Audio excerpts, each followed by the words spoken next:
Okay, I think I hope we're getting close. I hope the team can help see if we can get Dr. Wadhwani.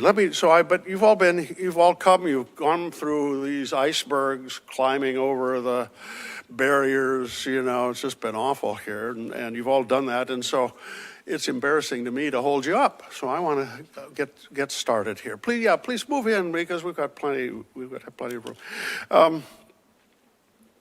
You all know what this is about today, and because you're here.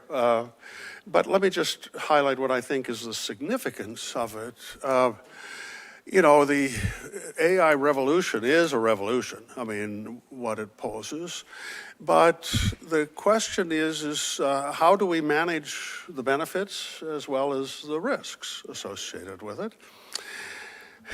When Alexander Graham Bell, when he demonstrated the telephone for the first time, it was in 1876. It wasn't until 1927 before the Congress passed legislation, that regulated the first Telecommunications Act, and it was pretty rudimentary and not well crafted, and so the real foundational policy structure for telephones in this country was produced in 1934. Now, this is 50 years, 60 years after the technology had been demonstrated. We're living in a time now where it's moving too fast. And now back then, I wasn't there then, what people think I was, but we have a very fractured Congress now.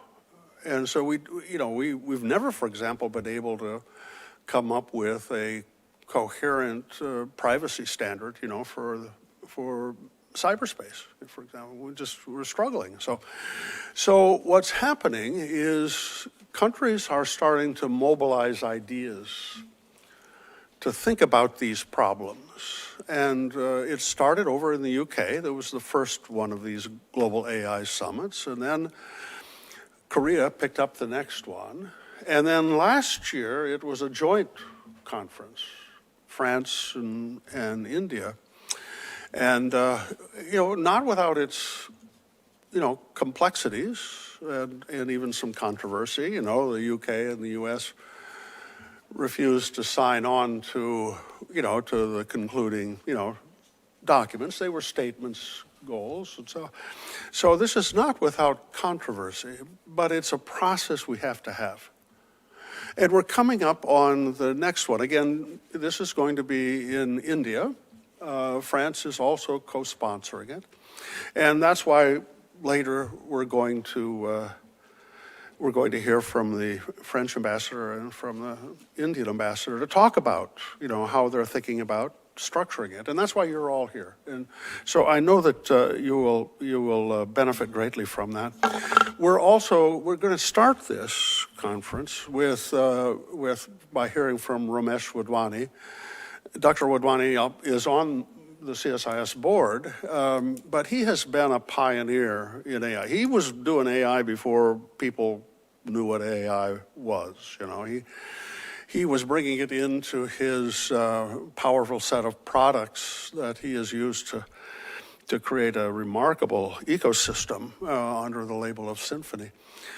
But about 3 years ago, he called me and he said, "This thing is moving so fast and Washington ain't moving at all. I want to do something about that," And so he created the Wadhwani Center here at CSIS so that we can help advance the goal of developing sensible policies, for this, to capture the benefit and to manage the risks. And so when we asked, both the Indian ambassador and the French ambassador, would they come here to give us a foreshadowing of what this conference is going to be? I think it's in February. I think it's a third week of February, I think.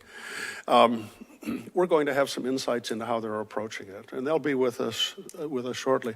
Do we have Dr. Wadhwani? He's connected? Oh my goodness, Ramesh, here you are. I'm like the warm-up act for Jay Leno. I've been trying to keep this audience alive, and you're here.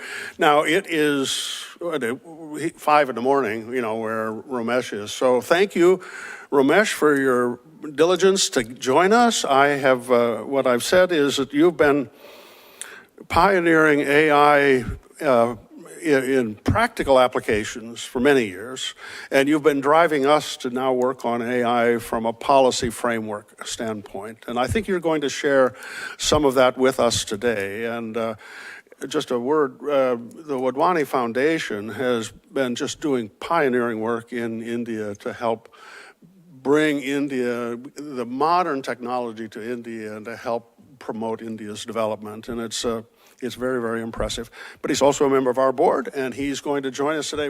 Ramesh, let me turn to you and for the substance of this morning. Thank you for joining us. Thank you, John, and welcome to Ambassador Vinay Quatsra and Laurent Billy, representing India and France. And welcome to all our guests, and looking forward to a great conversation this morning. Just a little aside, as John was saying, I've been in AI for more than 50 years, before people knew that AI was going to be a thing. Or from the time I went to Carnegie Mellon University, the first two professors of AI were there, so I was fortunate to learn from them. And then building my multiple companies over the long period of time, in many of them, I have used the then, I would say, super primitive versions of AI. So of course, when today's AI technology started to emerge, just a few years ago, I was perhaps among the most excited of the participants in this great journey that we've been on. But I think all of you know that AI is going through explosive growth. You may not know the degree of explosiveness, if I can use that word, that we're about to see in the next 5 years. I'll talk about that. But I think most of all, when you see this kind of disruptive technology change compressed into just a 5-year time frame, as compared to previous technology revolutions that took 20, 30, or 50 years, the impact on society, on business, on government is unprecedented. It's not something that we have seen before. And of course, it calls for a strategic policy response. So I thought this morning I would focus on sharing some thoughts on that kind of strategic policy response from 4 different powers: the USA, China, Europe, and India. Perhaps some of the things I have to say are just, personal impressions and personal sort of forecasts. Some of the thoughts I have, everyone may not agree with, but I thought they are worth sharing so we can have a discussion and hopefully drive strategic policy forward. Next slide. So you use ChatGPT. I'm assuming that recording in progress. Most of you in the audience, but I must tell you that what was breakthrough technology 3 years ago now seems kind of quaint. Just 3 years ago, GPT became part of our vocabulary. Billions are using it, but the world is now shifting to a world of AI agents. And because that word AI agent is much abused, people refer to any piece of code that has some connection with AI as an agent. I wanted to define a full function AI agent as something that is a software entity that knows its context, reasons, plans, executes, learns, and improves. Now, you're probably telling yourself, well, that sounds pretty much something like a human being. And the answer is yes. There are obviously very large similarities between what an AI agent can do and what a human being can do. and a full function AI agent can augment, replace, or surpass human workers. And we will be in this journey from augmentation to surpassing over the next 5 years, and I'll talk about that. Next slide. The era of AI agents has arrived, and my projections are that last year, it was 2025, there were less than 5 million AI agents, and their role was primarily to assist and augment human beings. And year by year, over the next 5 years, we will see 200% or greater compound annual growth in the number of AI agents and the capabilities of AI agents. So as you see in this slide, AI agents this year will begin to collaborate and execute workflows autonomously, meaning no human intervention required. Then they will start replacing humans in many tasks. Then, probably in 2 or 3 years, there will be the emergence of artificial general intelligence for the enterprise. These AI agents will then start operating major processes autonomously. And 5 years out, somewhere between 1 billion and 5 billion artificial general intelligence, AGI agents, will be able to operate the entire business enterprise autonomously, possible exception of the board of directors, the CEO, and obviously a certain, important group of senior managers to keep everything shipshape. So that's a pretty remarkable journey. And it would be one thing for me to tell you this is a, future vision 50 years out, but this is a future vision 5 years out. Next slide. Now, in this context, AI policy will determine winners and losers. So AI technology superiority will determine winners in geopolitics and national security. National adoption and a commitment to that will determine winners in economic and GDP growth. Massive deployment by enterprises will determine winners in business and exports. Regulation will determine the winners in scale and velocity of innovation, i.e., less regulation equals faster innovation and vice versa.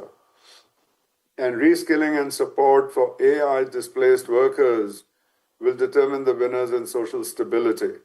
So you can see that there are at least 5 major dimensions of policy that need to be addressed, and different geopolitical powers are handling this in different ways.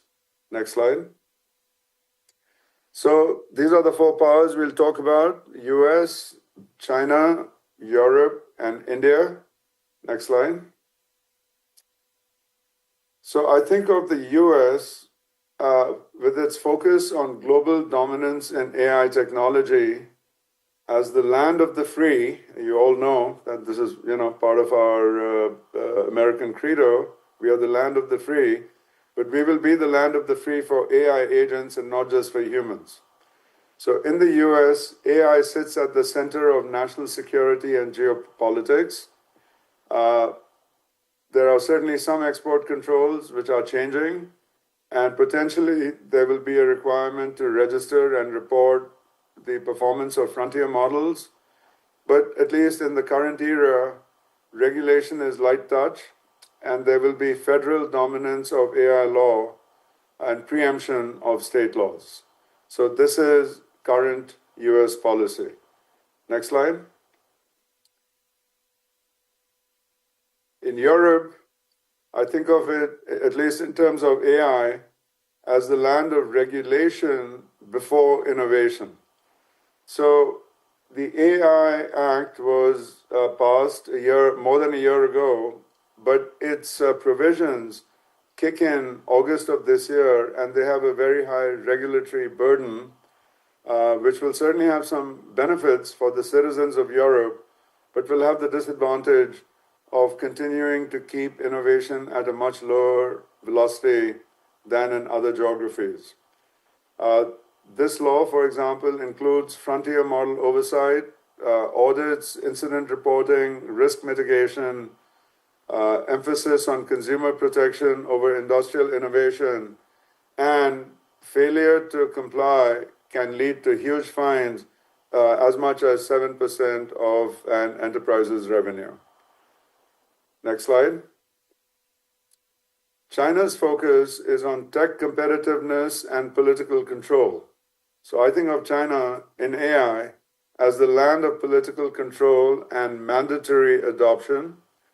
Because of that, it will have the largest global adoption of AI agents in every sector of business and government because they simply won't have a choice. It'll be mandated, but in China, everything has to be kept under political control and aligned with the priorities of the CCP.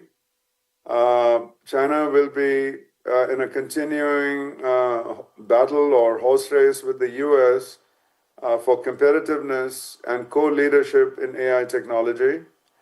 And there is a high probability that using AI to a greater and greater degree, China will leapfrog all other countries in productivity and competitiveness, in spite of the fact that it will have an extensive regulatory framework. Many elements of that framework are already in place.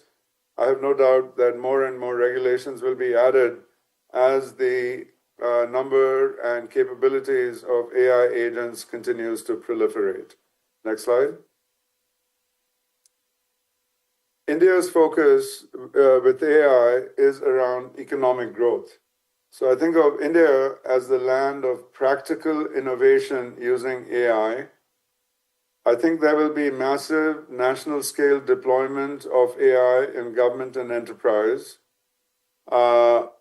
Very high focus on innovation and reskilling, and combined with, I would say, relatively light regulation.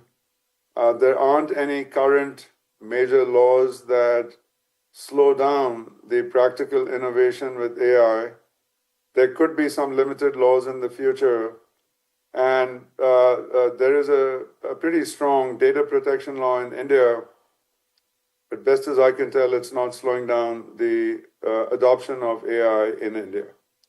Next slide. India's strategy, and again, I want to be clear, this is my interpretation. It's not that the Indian government has issued a strategy document that I am reading from. I just look at all the things that are happening in the Indian context in AI. And these are the 7 aspects of India's AI strategy. First is become one of the top 3 in AI after US and China. A lot of the emphasis of the Indian government is about making sure that they don't lose this moment. Interesting side note here, as John mentioned, the Wadhwani Foundation's mission is to accelerate job creation in India and many other emerging geographies, emerging countries, through large-scale initiatives in entrepreneurship, in skilling, and in innovation. And in 2018, which is now 6 years ago, Wadhwani Foundation launched the Wadhwani Institute for AI for Social Good as a philanthropic initiative, and I invited the Prime Minister to come and inaugurate that institute. He was very generous and flew from Delhi to Mumbai, in February of 2018, again 6 years ago, to inaugurate the institute. And I still haven't forgotten, he gave one of the most enlightened speeches about how AI could be used for the good of India and for the good of the world. And he said, in the end, while AI will cause disruption, again, this goes back 6 years, ultimately, the impact of AI, whether for good or for bad, will come down to human intent. And he said, if the human intent is good, then all will be good with AI. And if human intent is bad, then I guess problems will emerge. So here we are 6 years later, and those words were obviously prophetic. But he's been very engaged with AI ever since then. And certainly it's translated into many initiatives that have been launched and the desire for India to be in the top three. Number two, I think India will become a leading innovator in AI applications and not in capital intensive frontier models or LLMs. The gigantic investments required to be a competitive player in building a frontier model or an LLM when the world already has half a dozen players who have built these core LLMs, seems like there's a better way that India's strategy can evolve. Certainly, I think India is going to have a sovereign LLM to support multiple languages and to become part of India's sovereign AI infrastructure. But a lot of the LLM technology that India will use will in fact be based on technologies that have already been developed over the last few years. Third strategy is massive deployment of AI in enterprise and government. And in fact, the AI Economic Summit that is about to begin in the next couple of weeks will focus. And in fact, if you look at the agenda topics for that summit, very strong focus on the use of AI in enterprise and government. Number four, I talked about India building a sovereign LLM or multiple of them in multiple languages. Number five, I think India can and will become a leader in domain-specific reasoning models applied to specific needs in government or business or consumer. India does have a very strong commitment to transforming the workforce for AI readiness through massive reskilling. And as I mentioned, light regulatory touch. So basically, India's strategy is to become the go-to AI geopolitical and applications leader for other emerging countries. Next slide. These are India's key initiatives. I'm not going to go into details on each and every one of them, but India launched the AI mission back in 2024, basically to democratize access to AI and build sovereign AI infrastructure. India launched a compute infrastructure initiative as a public-private partnership, again, to strengthen AI infrastructure and accelerate startups and enterprises, academia and government in using AI. India has launched a number of workforce AI readiness programs. A lot more to do, by the way, because the impact, as you'll see in the next few slides, is going to be pretty enormous. Well begun, a lot more to do. Multiple national initiatives in healthcare, in agriculture, in education, in citizen services. Again, I'm anticipating a lot more will be coming. What's interesting is that the Indian states themselves have now picked up the baton and are driving ahead with AI experiments and AI initiatives. I would say none of them is at a large enough scale yet to have major impact on the performance of the state or performance in the state.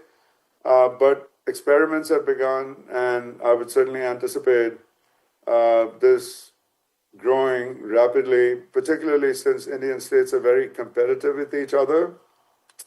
If one state succeeds at something or one state is doing something innovative in AI, I'm guessing that many other states will follow.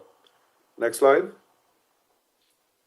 Now let's talk about the potential impact of AI on GDP and jobs in India. So two caveats. First is these are, I would say, projections based on reasonably good data, but anyone who tells you he can project 5 years ahead in terms of what AI's impact is actually going to do, is going to be, is overstretching. And I don't mean to do that. So I just want to treat this as a framework rather than for you to take these numbers with any kind of precision. I also want to tell you that these are not numbers put out by the Indian government. This is simply my opinion. So, best guess, India's GDP growth augmentation specifically due to AI over and above India's baseline GDP cumulatively over the next 5 years will be around $1 to $1.5 trillion, starting at about $100 billion of incremental GDP in 2026 and climbing year by year to $500 billion in 2030. So looking at India's GDP in 2030, if the baseline was going to be 6.5 trillion, nothing to do with AI, it has the potential to be around $8 trillion, 1.5 trillion more than the baseline. Now, what's the job market impact? Again, best guess, my guess, over the next 5 years, cumulative job growth due to AI, 40 million plus new kinds of jobs created with AI.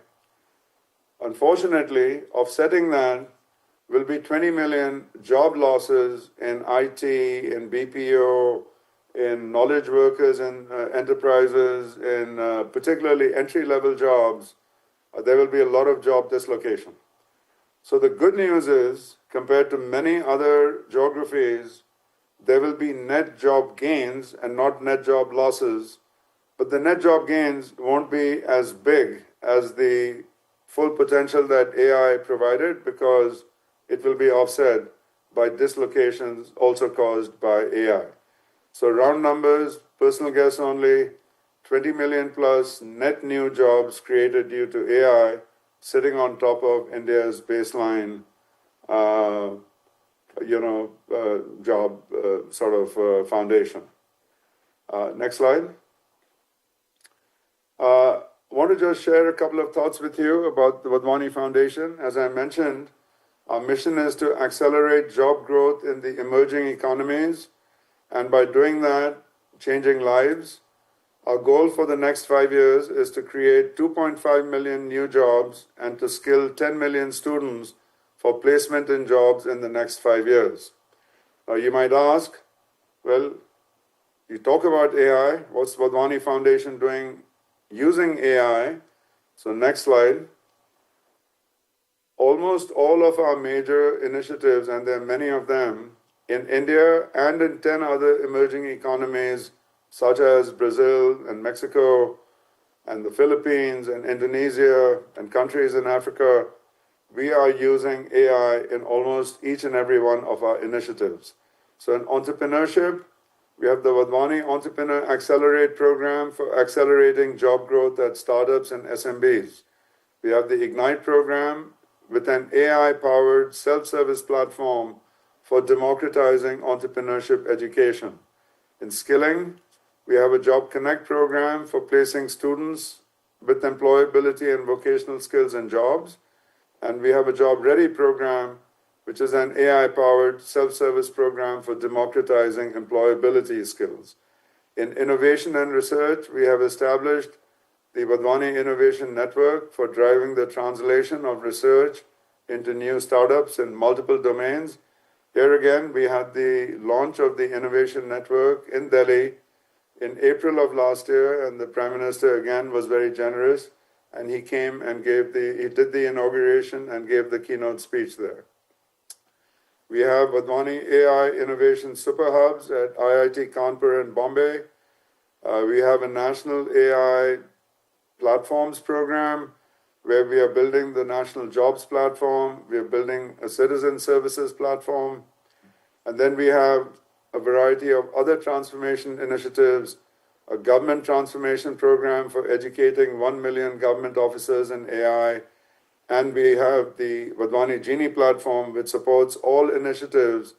It's a very high-functioning, high-capability AI platform, plus a national mentor and consultant network, plus lots of knowledge and content as part of that platform for all foundation programs. Next slide. As John mentioned 3 years ago, I felt that there was a need in the US for us to build on the capabilities, the long-standing, well-established and highly respected bipartisan capabilities at CSIS to actually start providing inputs to policymakers in AI. So the mission of the Wadhwani AI Center is to provide actionable, grounded policy recommendations and analysis to shape the global AI conversation and make sure that AI benefits everyone. So the center looks at economic impact, it looks at geopolitical impact, it looks at governance and safety, and the agenda and the topics that the center focuses on keep evolving year by year to respond to the nature of the explosion in AI all over the world. Next slide. Of course, you all know that the India AI Impact Summit starts in about 2 weeks. I'm not going to go into all the details there because I'm sure all of you are familiar with what's coming, and other speakers today will be talking about this. But just to summarize, this is the fourth in a series of global conversations, as John said, began in the UK, moved to Korea, then last year Paris, and now this year in India. It's based on 7 different focal areas that India calls chakras. And as you can see, science, human capital, resilience, inclusion for social empowerment, safe and trusted AI, democratizing AI, and AI for economic development and social good. So now if you go to the next slide, thank you. But before I leave, I would like to introduce both Ambassador Vinay Quatra and Ambassador Laurent Billy. Vinay, great to talk to you and look forward to our continuing conversations. Since assuming his post in Washington 2 years ago, the ambassador has brought with him 30 years of amazing diplomatic and policy experience. Most recently, he served as India's foreign secretary, which is India's top career diplomat. And as you can see on this slide, he has been everywhere. He's been ambassador, permanent representative to the UNESCO, ambassador to multiple countries, and he's in the Indian Foreign Service. He has served in leadership positions in Beijing, Nepal, Switzerland, South Africa, Pakistan, etc. And what's really exciting is that he has also served previously as India's ambassador to France. So Vinay, welcome. And Ambassador Laurent, we are delighted to welcome you back to CSIS as a board member. I want to share that with you. You've, of course, given us the preview in the past about what became the French AI Action Summit. So we are really delighted that you are here today because, as you can see, it's like going from Paris to Delhi. And you too have had a long and distinguished career in the French Foreign Ministry, including ambassador to China, Brazil, Turkey, and Thailand, and many other leadership roles. So we certainly hope that after completing your service in Washington, D.C., perhaps you would be the next French ambassador to India, which would be a wonderful way to close the loop in terms of the kind of discussion we are having today. So welcome to both of you, and thank you to the audience. And I will now hand back to CSIS to continue the agenda.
Well, good morning, and thank you all for coming to CSIS today. We have a very exciting opportunity here connecting the two hosts of the past and the current AI summits. These summits have demonstrated a profound ability to shape the global conversation on artificial intelligence, and I think we all saw that in action at the Paris AI Action Summit, which was co-hosted actually by France and India. And now with the India AI Impact Summit, the eyes of the world are turning to Delhi, where we will see the new vision for AI coming out of India that is more inclusive of the global South and includes an extraordinary diversity of events and activities about which we are all very excited. My name is Gregory Allen. I'm the Senior Advisor at the Wadhwani AI Center here at CSIS, the Center for Strategic and International Studies.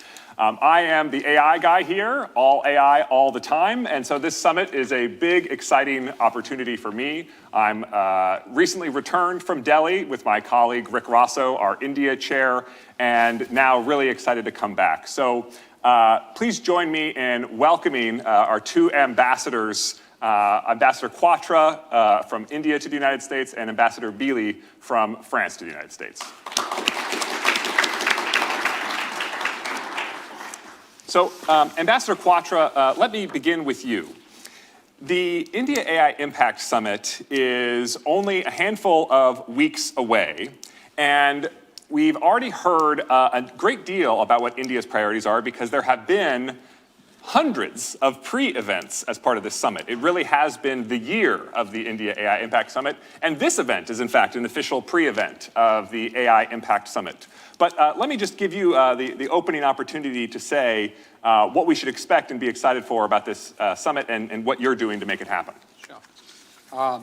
Thank you very much, and thanks first of all for inviting me and giving this opportunity to the embassy to speak about the AI Summit. Great to be with my colleague and old friend, our ambassador of France who's here, Laurent. A few things I would say insofar as the upcoming Indian AI Summit is concerned. One, this is the first time that the summit is taking place in a global South country. It's therefore of great consequence that it captures the significance that the technology per se and AI in particular holds for the countries of the global South, indeed, of course, for the rest of the world also. As a result, the summit is being anchored on three major platforms. We call it three sutras, essentially. The first sutra, or first anchor of it is people.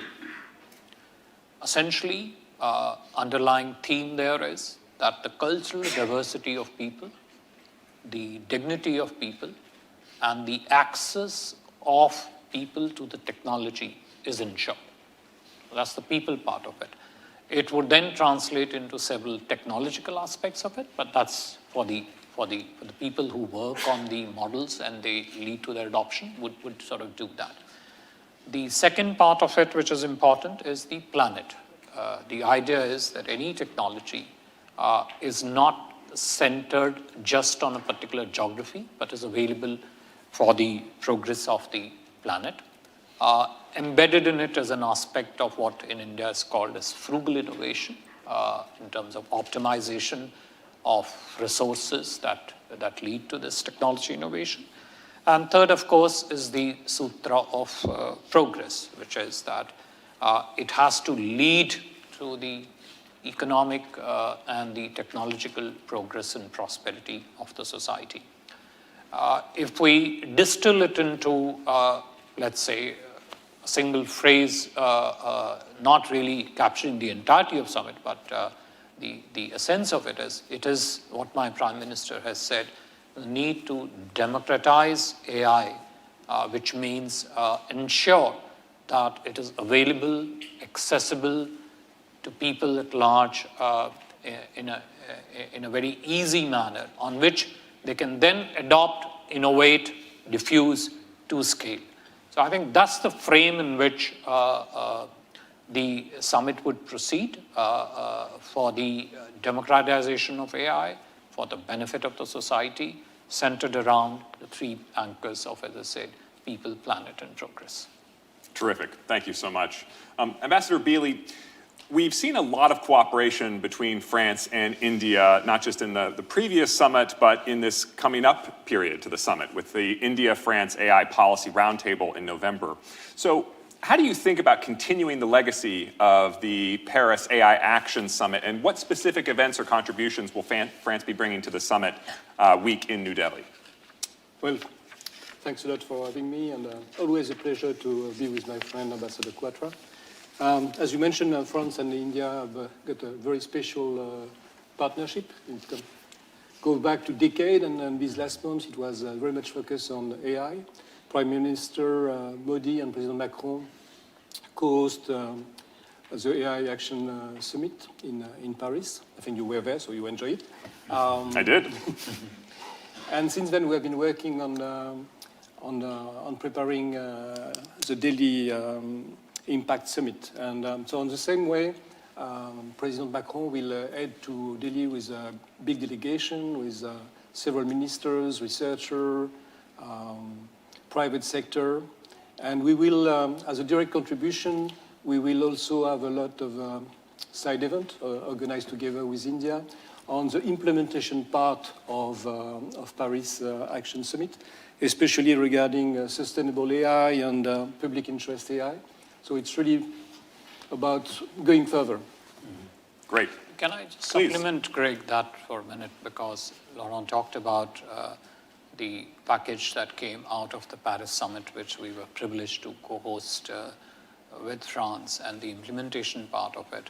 One of the key aspects of the upcoming summit in Delhi is going to be, it's embedded in the title of the AI, it's called the Impact, it's called AI Impact Summit.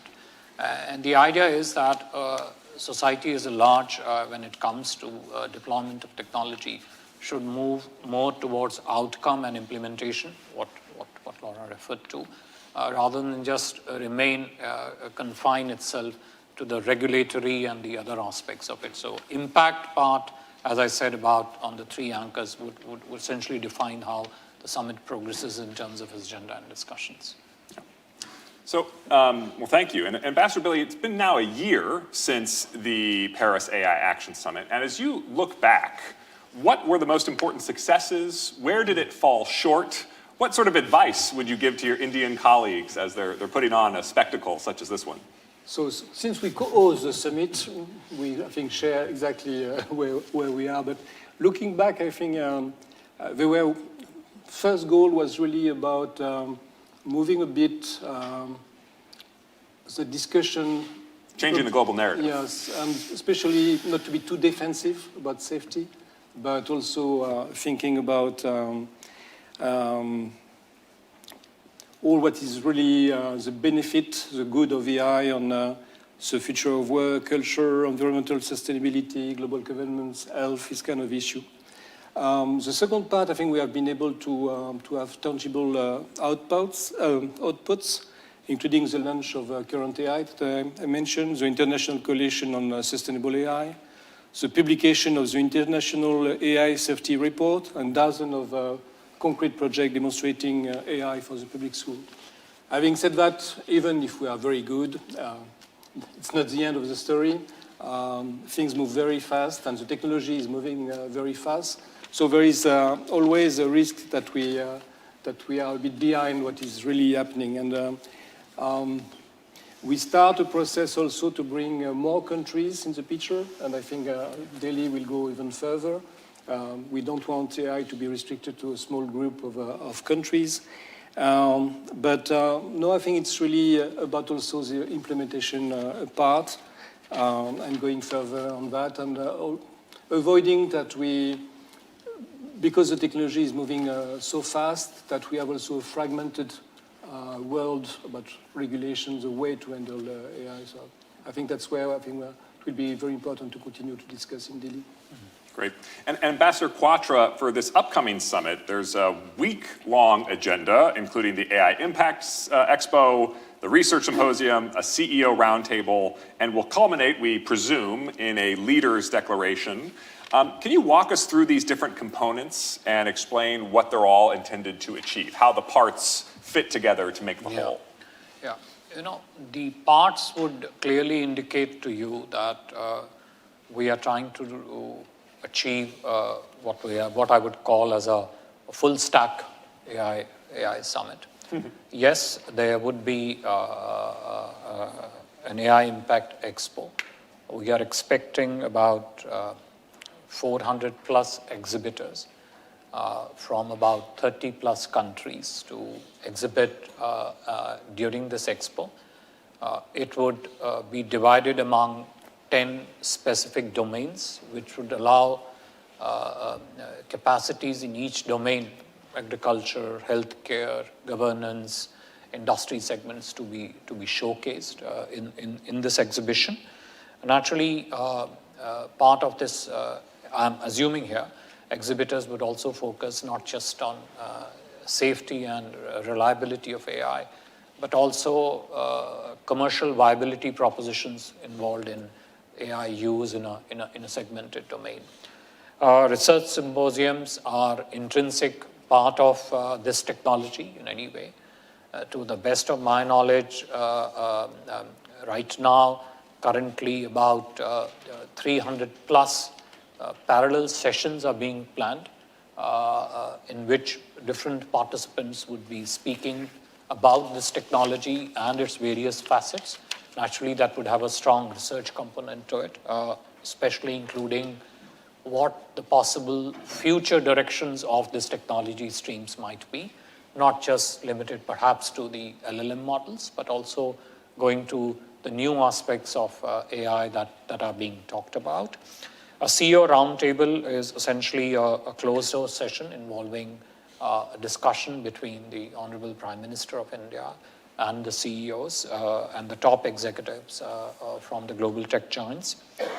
We are expecting a large number of the global tech CEO community to be present at the AI Summit, which would be participating in it. Are you able to name any names at this stage? I think there are more names coming through, so you would see the full display of the names there. But we are hoping and expecting that the people who actually lead the AI technology world, not just in terms of the industry CEOs, etc., but also those leaders who think about AI, who think about research in AI, who think about how this research could lead to new dimensions of AI going forward, not just in terms of application, but perhaps new mathematical models that might emerge. So there is a spectrum of tech leadership which goes beyond CEOs in that sense, which would get captured at this roundtable.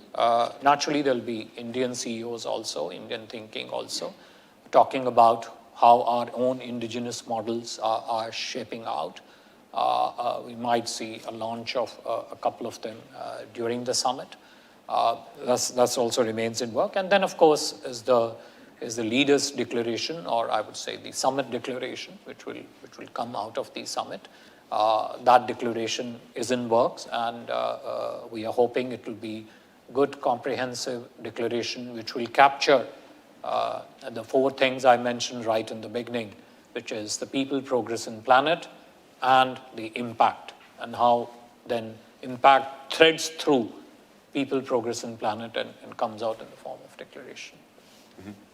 So one of the major outcomes for France's domestic perspective at the summit was catalyzing a lot of investment in France's technology and AI sector.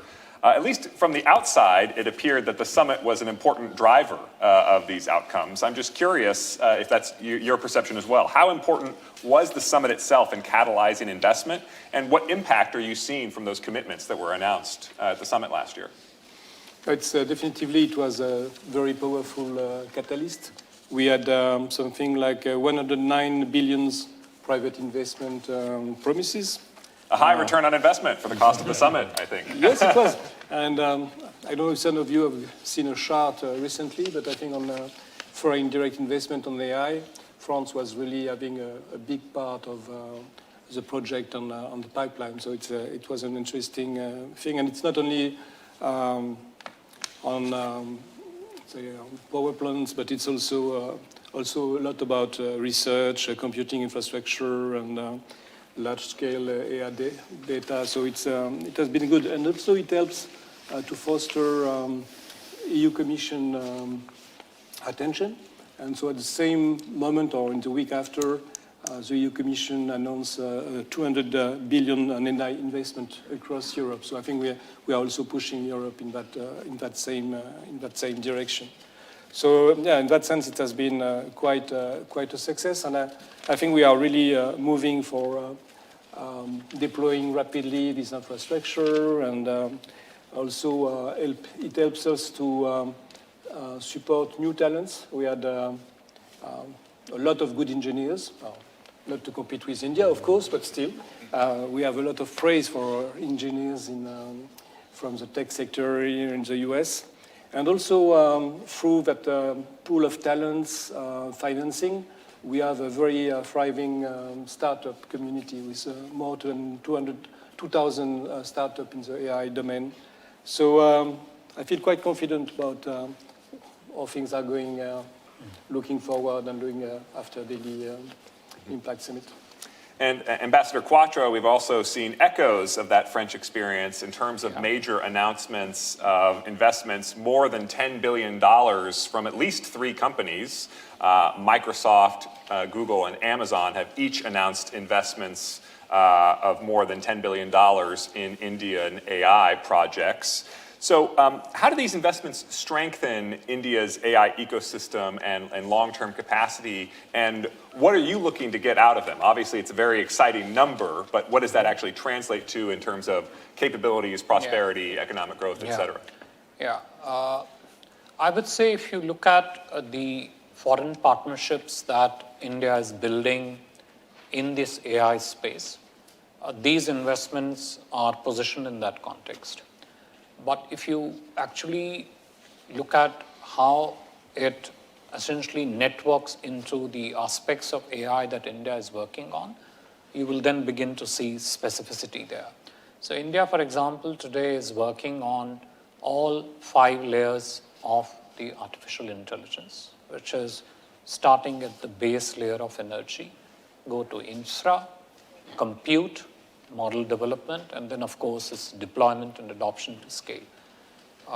Each of these investments that you refer to, these partnership investments that you refer to, there would, of course, be a corresponding Indian partner also, would begin to fit itself into one of these 5 layers.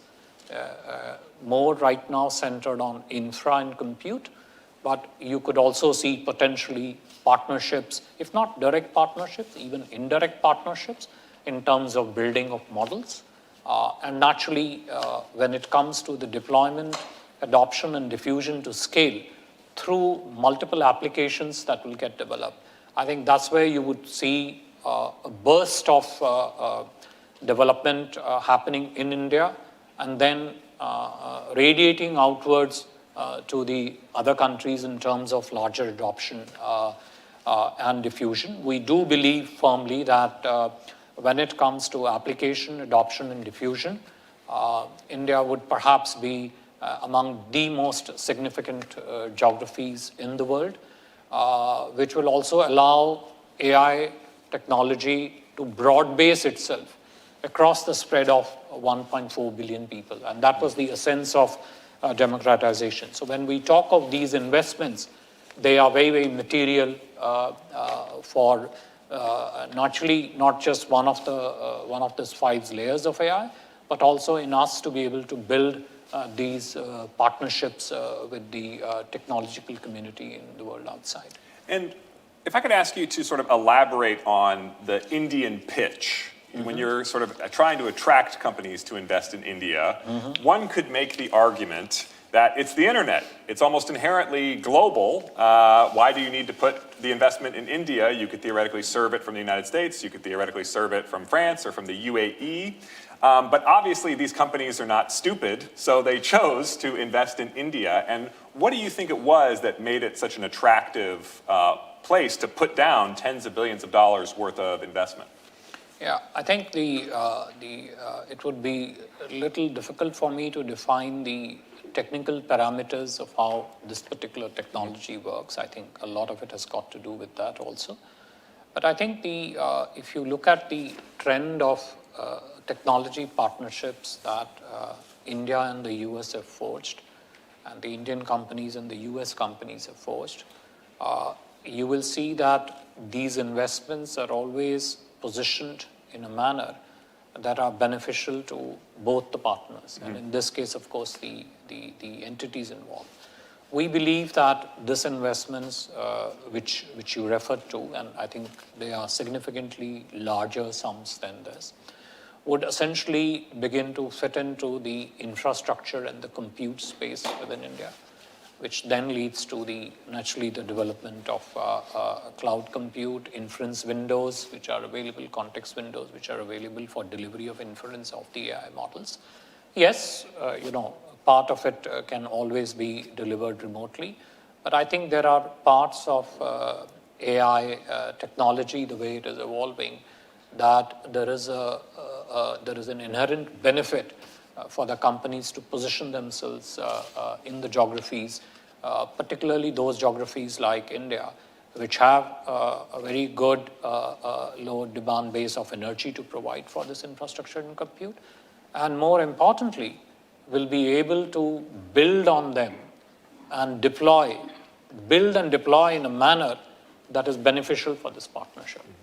And one thing that you touched on that I think is extremely important is the energy part of this equation. And as I look at India's achievements over the past 10 years, one place where it really stands out is speed of new energy construction.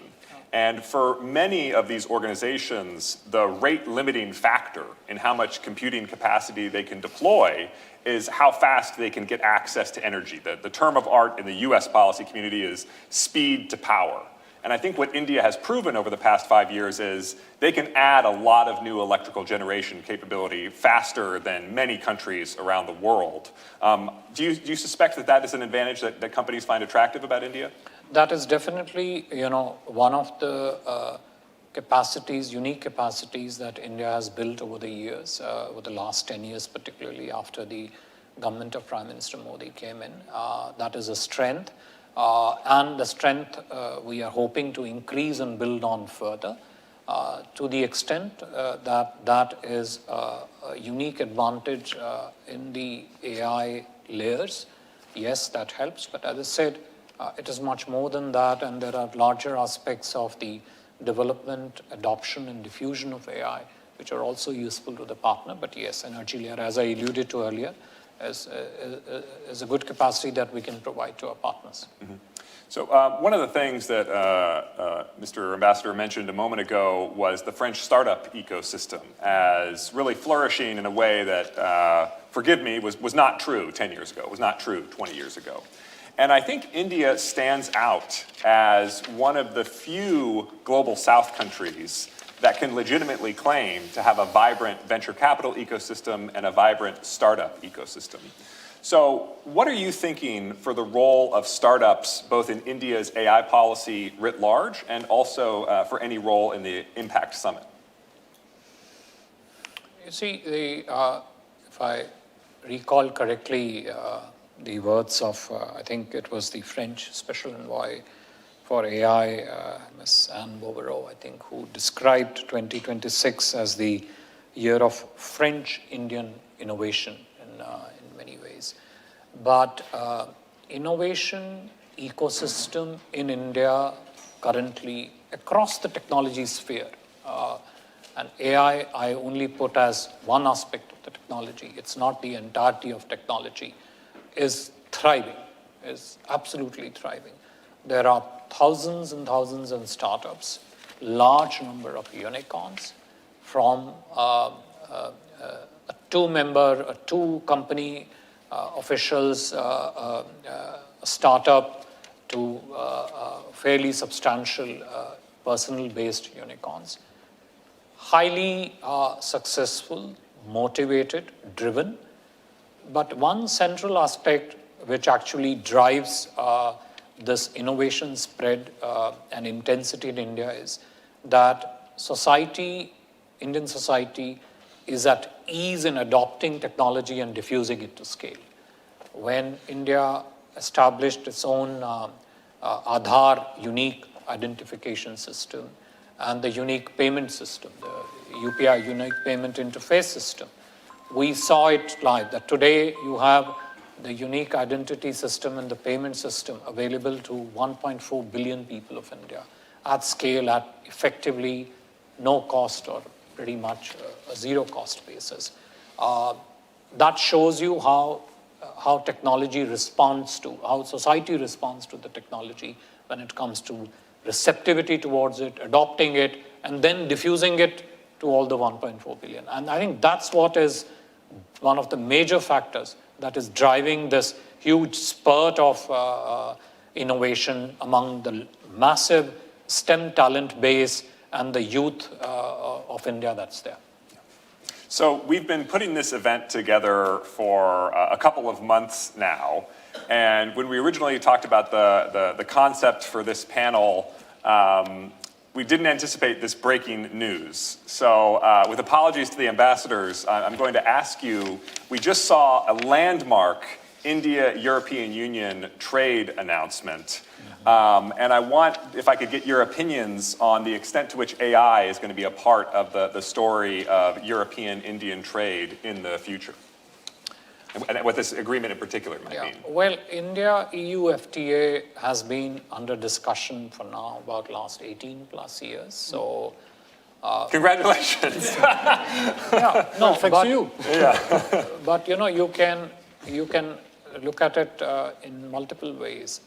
But I think one key aspect to look at would be the comprehensive nature of the India-EU FTA. It is spread across several chapters, which are naturally legally binding aspects of it.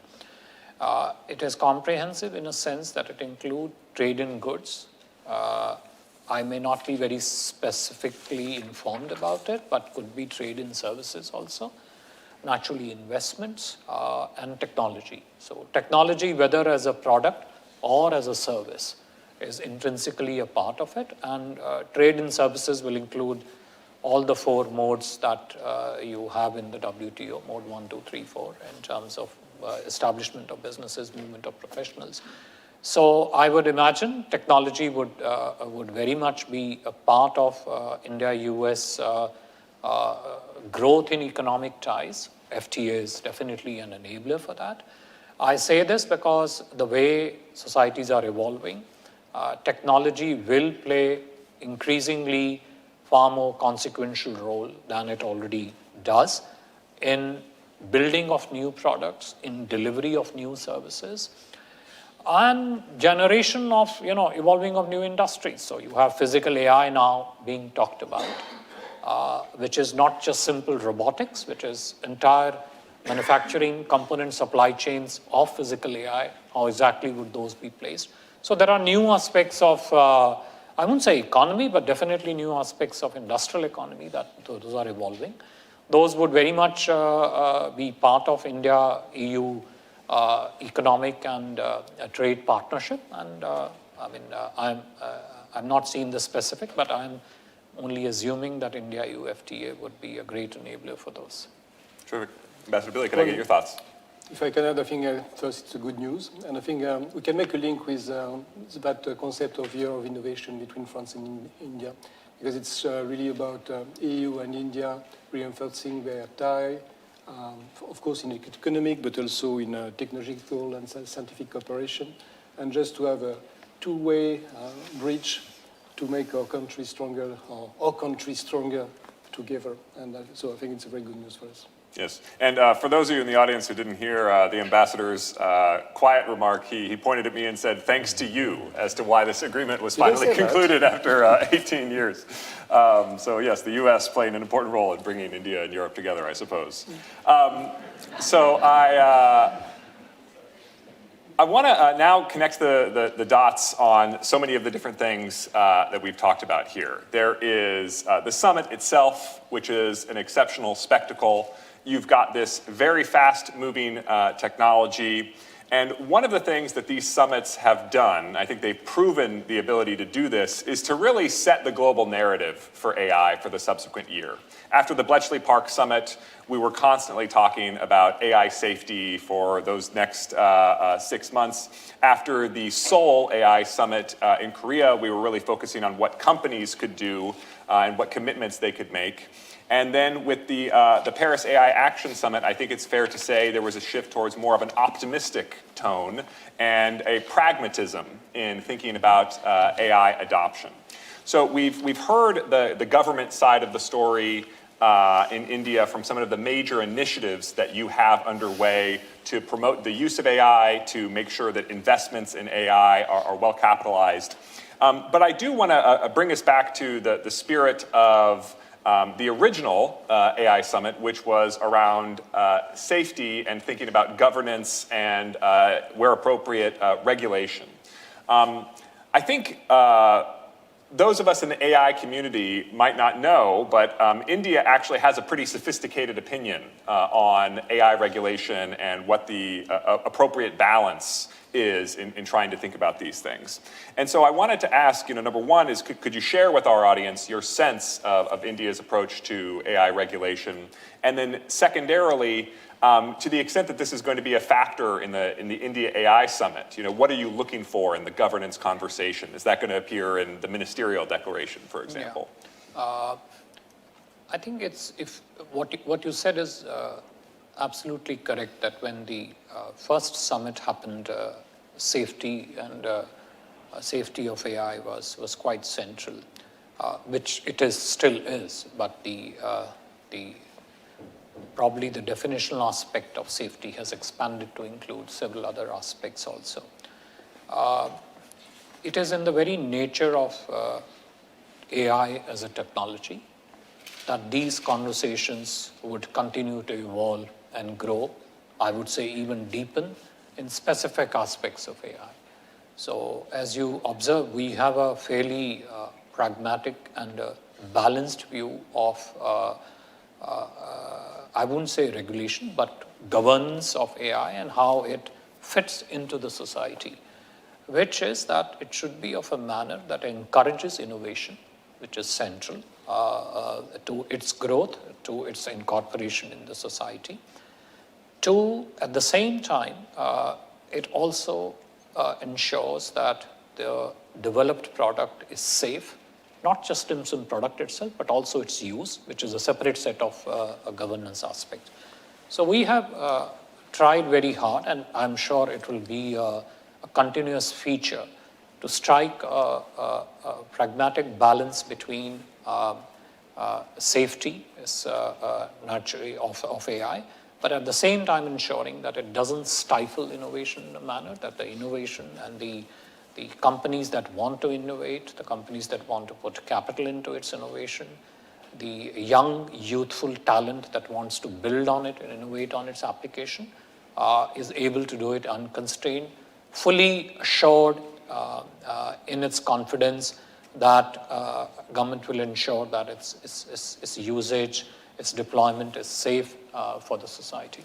Great.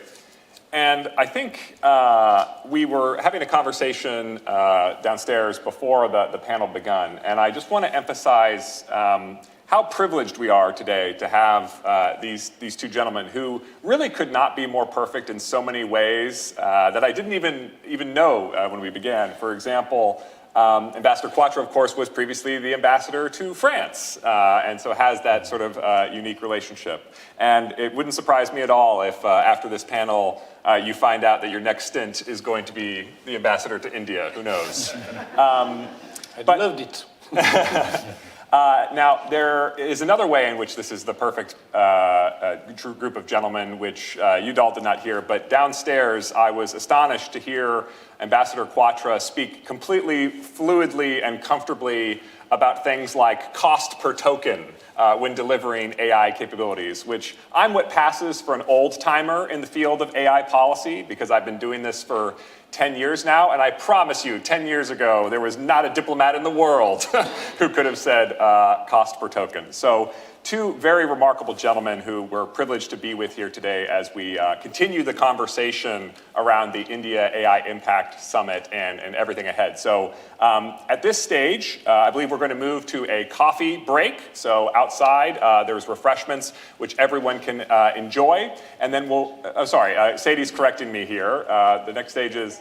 Oh, he actually came through. Okay. So I have to actually share with the audience here, so some really exciting news. The principal scientific advisor of India has been called into some very important discussions, and we were just wondering as early as this morning whether or not he was going to be able to make it today. But we're incredibly privileged that, in fact, he is going to be able to join us remotely from New Delhi. And so at this stage, we can turn it over to him. I believe he's on the screen now. So please join me in thanking our two ambassadors and join me in welcoming PSA Sud. And, we can exit the stage now. Thank you very much. Can you hear me, please?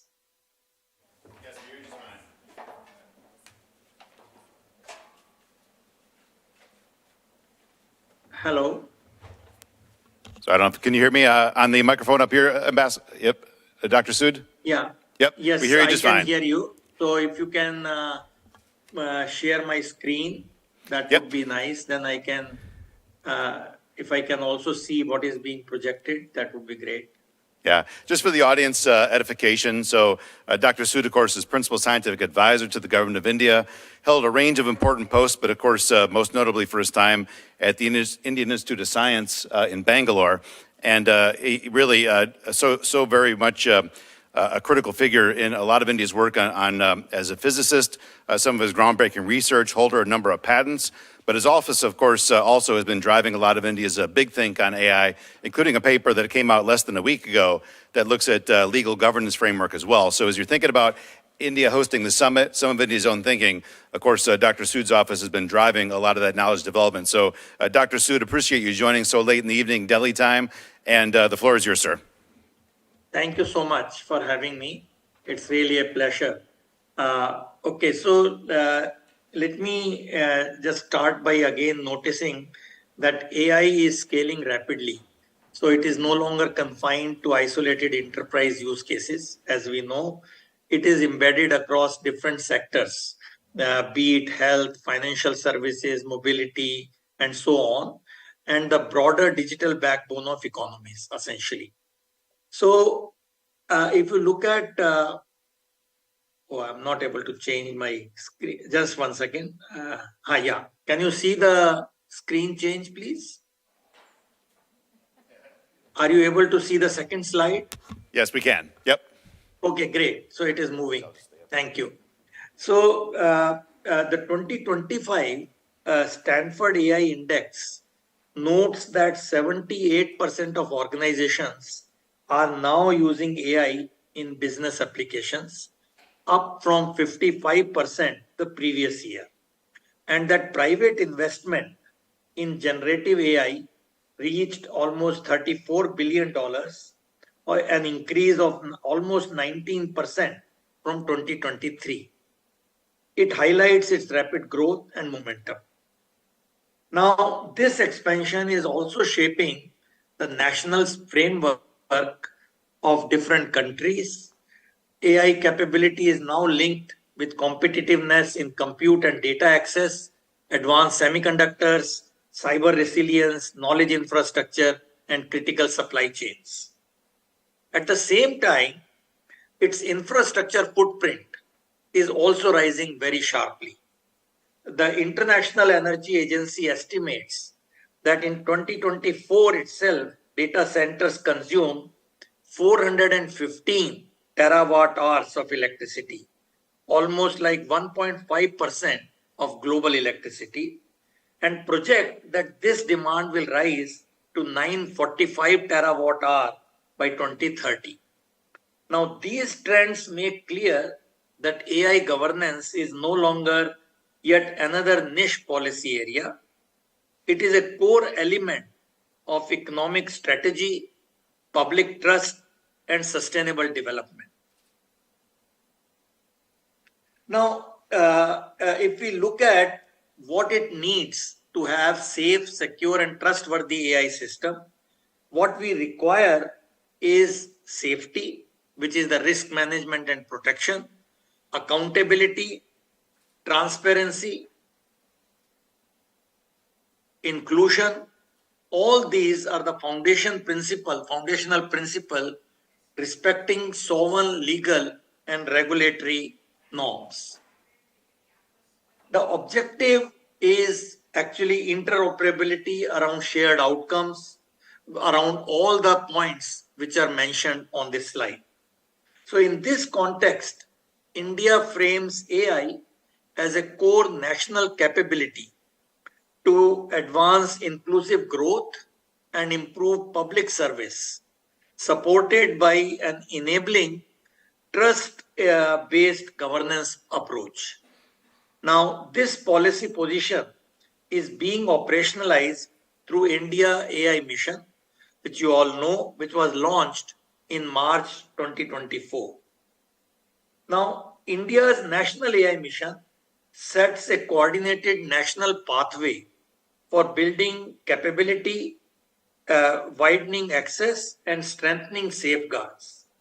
Within this framework, India's AI policy priorities are organized around 7 priorities, which are on the screen. First, inclusive AI. Number 2, global AI governance. 3, a techno-legal framework for AI regulation. 4th, digital public infrastructure, DPI for AI. Number 5, sovereignty in data and models. Number 6 is sustainable AI. And number 7, AI workforce and skilling. So if we look at progress and advancement through AI mission, I will look at all these aspects in the next few slides.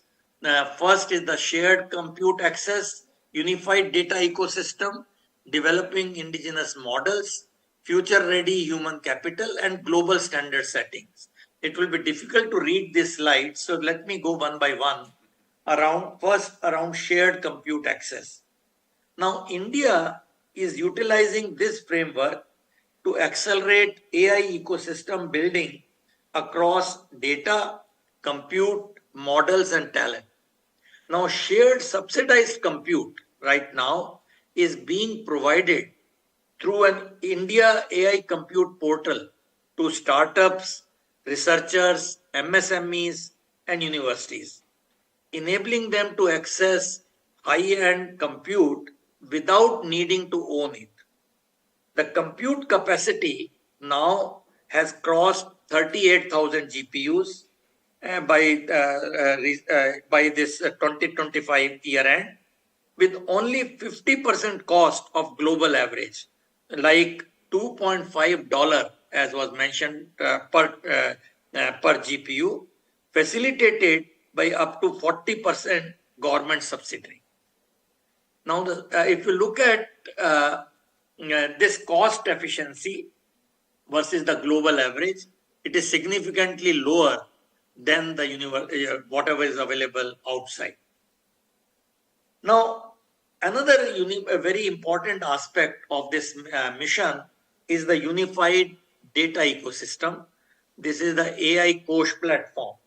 Now, we all know that data is a critical component for training AI models, and under National AI Mission, this AI Kosh pillar provides high quality, non-personal data sets to Indian startups and the research ecosystem.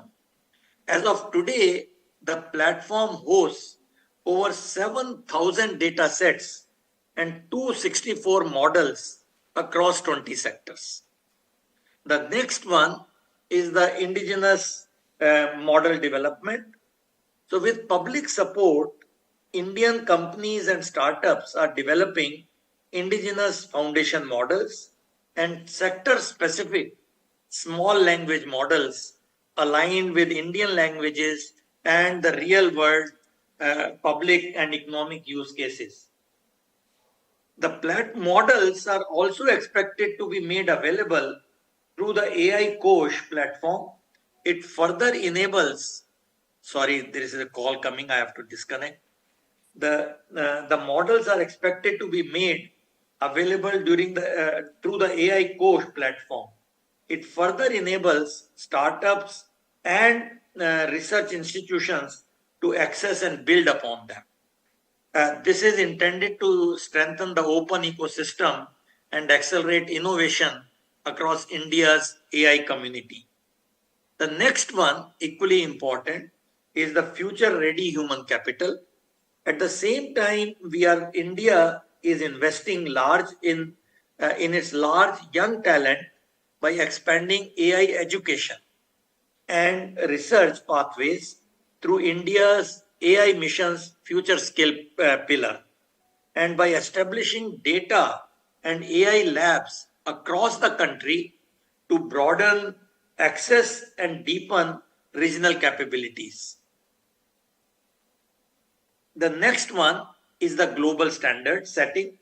In the context of standard development for AI, India has strengthened engagement in international AI standardization to support interoperability and shared assurance practices.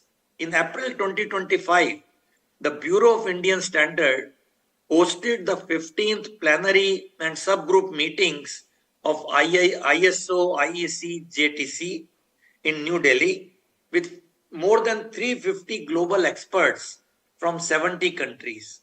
They reflected the growing importance of standard operation in AI governance. The meeting advanced the global AI standard work program through technical discussions, on foundational models, data governance, trustworthiness, and quality assurance for generative AI.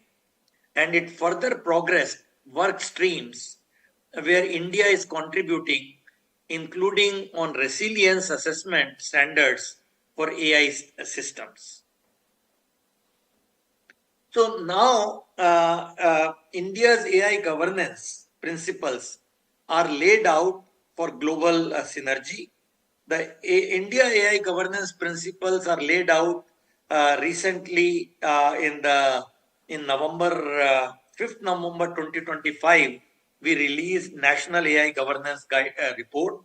It signals its importance to strengthen AI governance in a way that support innovation by building trust and accountability in the ecosystem, which was mentioned few minutes back during the discussion. It emphasizes practical measures across the AI life cycle, including responsible design, robust testing and evaluation before deployment, transparency, privacy and security protections, and institutional responsibility so that accountability is well defined. So in this direction, the guidelines, the National AI Governance Framework guidelines also proposes a techno-legal approach for AI governance. It positions techno-legal solutions as effective tools of governance to mitigate the unknown or futuristic risk associated with advanced AI systems.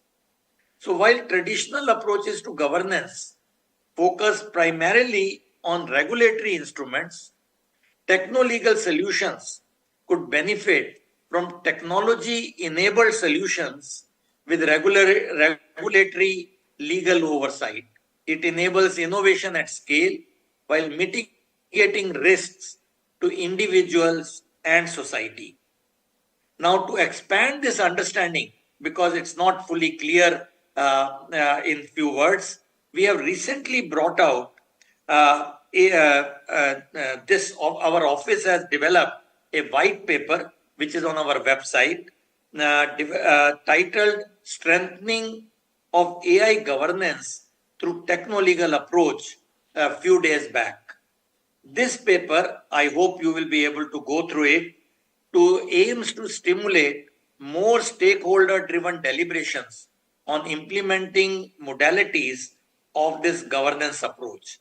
So we feel techno-legal framework could also help in the global data governance structure. So this is something I will request all of you to look at it and see what learnings it could have. Now coming to the AI Impact Summit in India.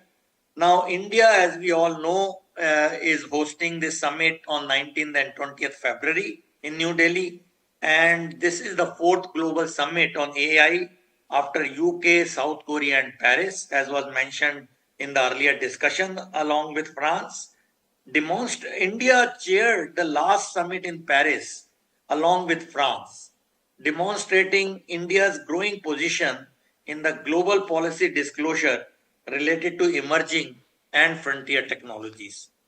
Now, the expectation from the upcoming AI summit is to establish a shared vision where AI serves as a universal enabler for development. So the focus will be on democratizing access to core AI resources such as compute, data and foundational models, so that these resources are not concentrated in a few geographies or companies, and countries can build context-specific solutions for their societies, languages, and public systems. Now, beyond setting the vision, the summit also aims to achieve some progress in terms of global governance guidelines, standards, sustainability, and safety related to AI development and deployment. The summit represents, as we all would agree, a historic milestone as the first major global AI multilateral intergovernmental convening to be hosted in the global south.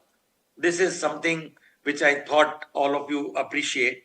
And the summit is expected to encourage mechanisms for equitable access that expand participation, build capacity, and ensure that developing nations are not only consumers of AI, but also active creators and beneficiaries of inclusive, context-aware solutions. And that is what this summit, we hope, will achieve. So as a closing remark, as AI becomes a foundational layer for economies and society, the measure of success will not be capability alone, but whether the capability translates into widely shared public value. The priority, therefore, is to shape a future where AI is developed and deployed in an equitable, safe, and trustworthy way, and where access to core resources and opportunities is not limited to a few countries or a few industries or firms. India's approach is anchored in the belief that innovation and equitable benefit must move together. So with this, I thank you once again for having me this evening for me and morning for you to share our thoughts. Thank you very much.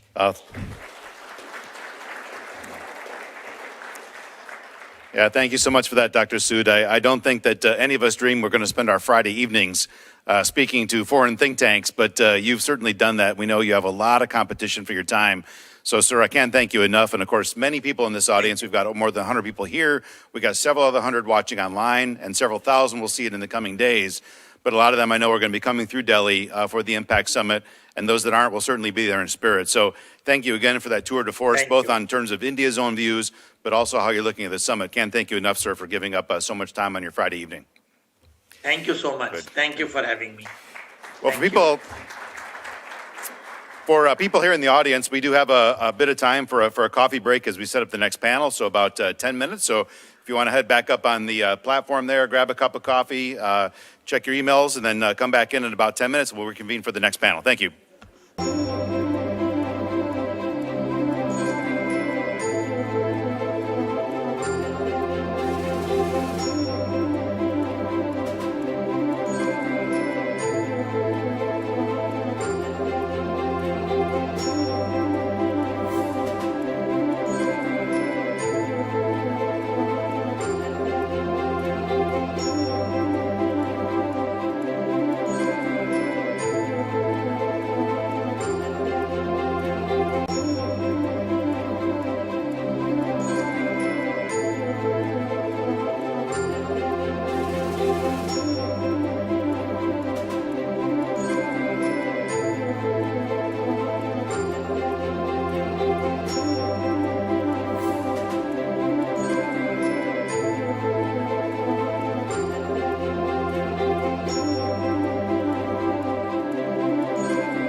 you like us in any sort of order.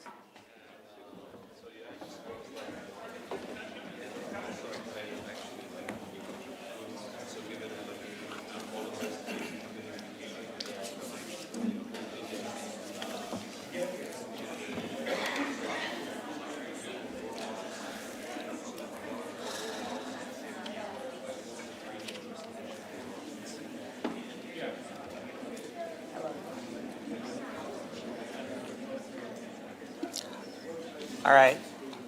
Hi, everyone. Welcome back from the coffee break. I hope you've been enjoying the program so far. My name is Alok Mehta. I recently joined CSIS as the new director of the Wadhwani AI Center. I'm really happy to have a distinguished panel here today to talk about AI governance and its intersection with the India Summit.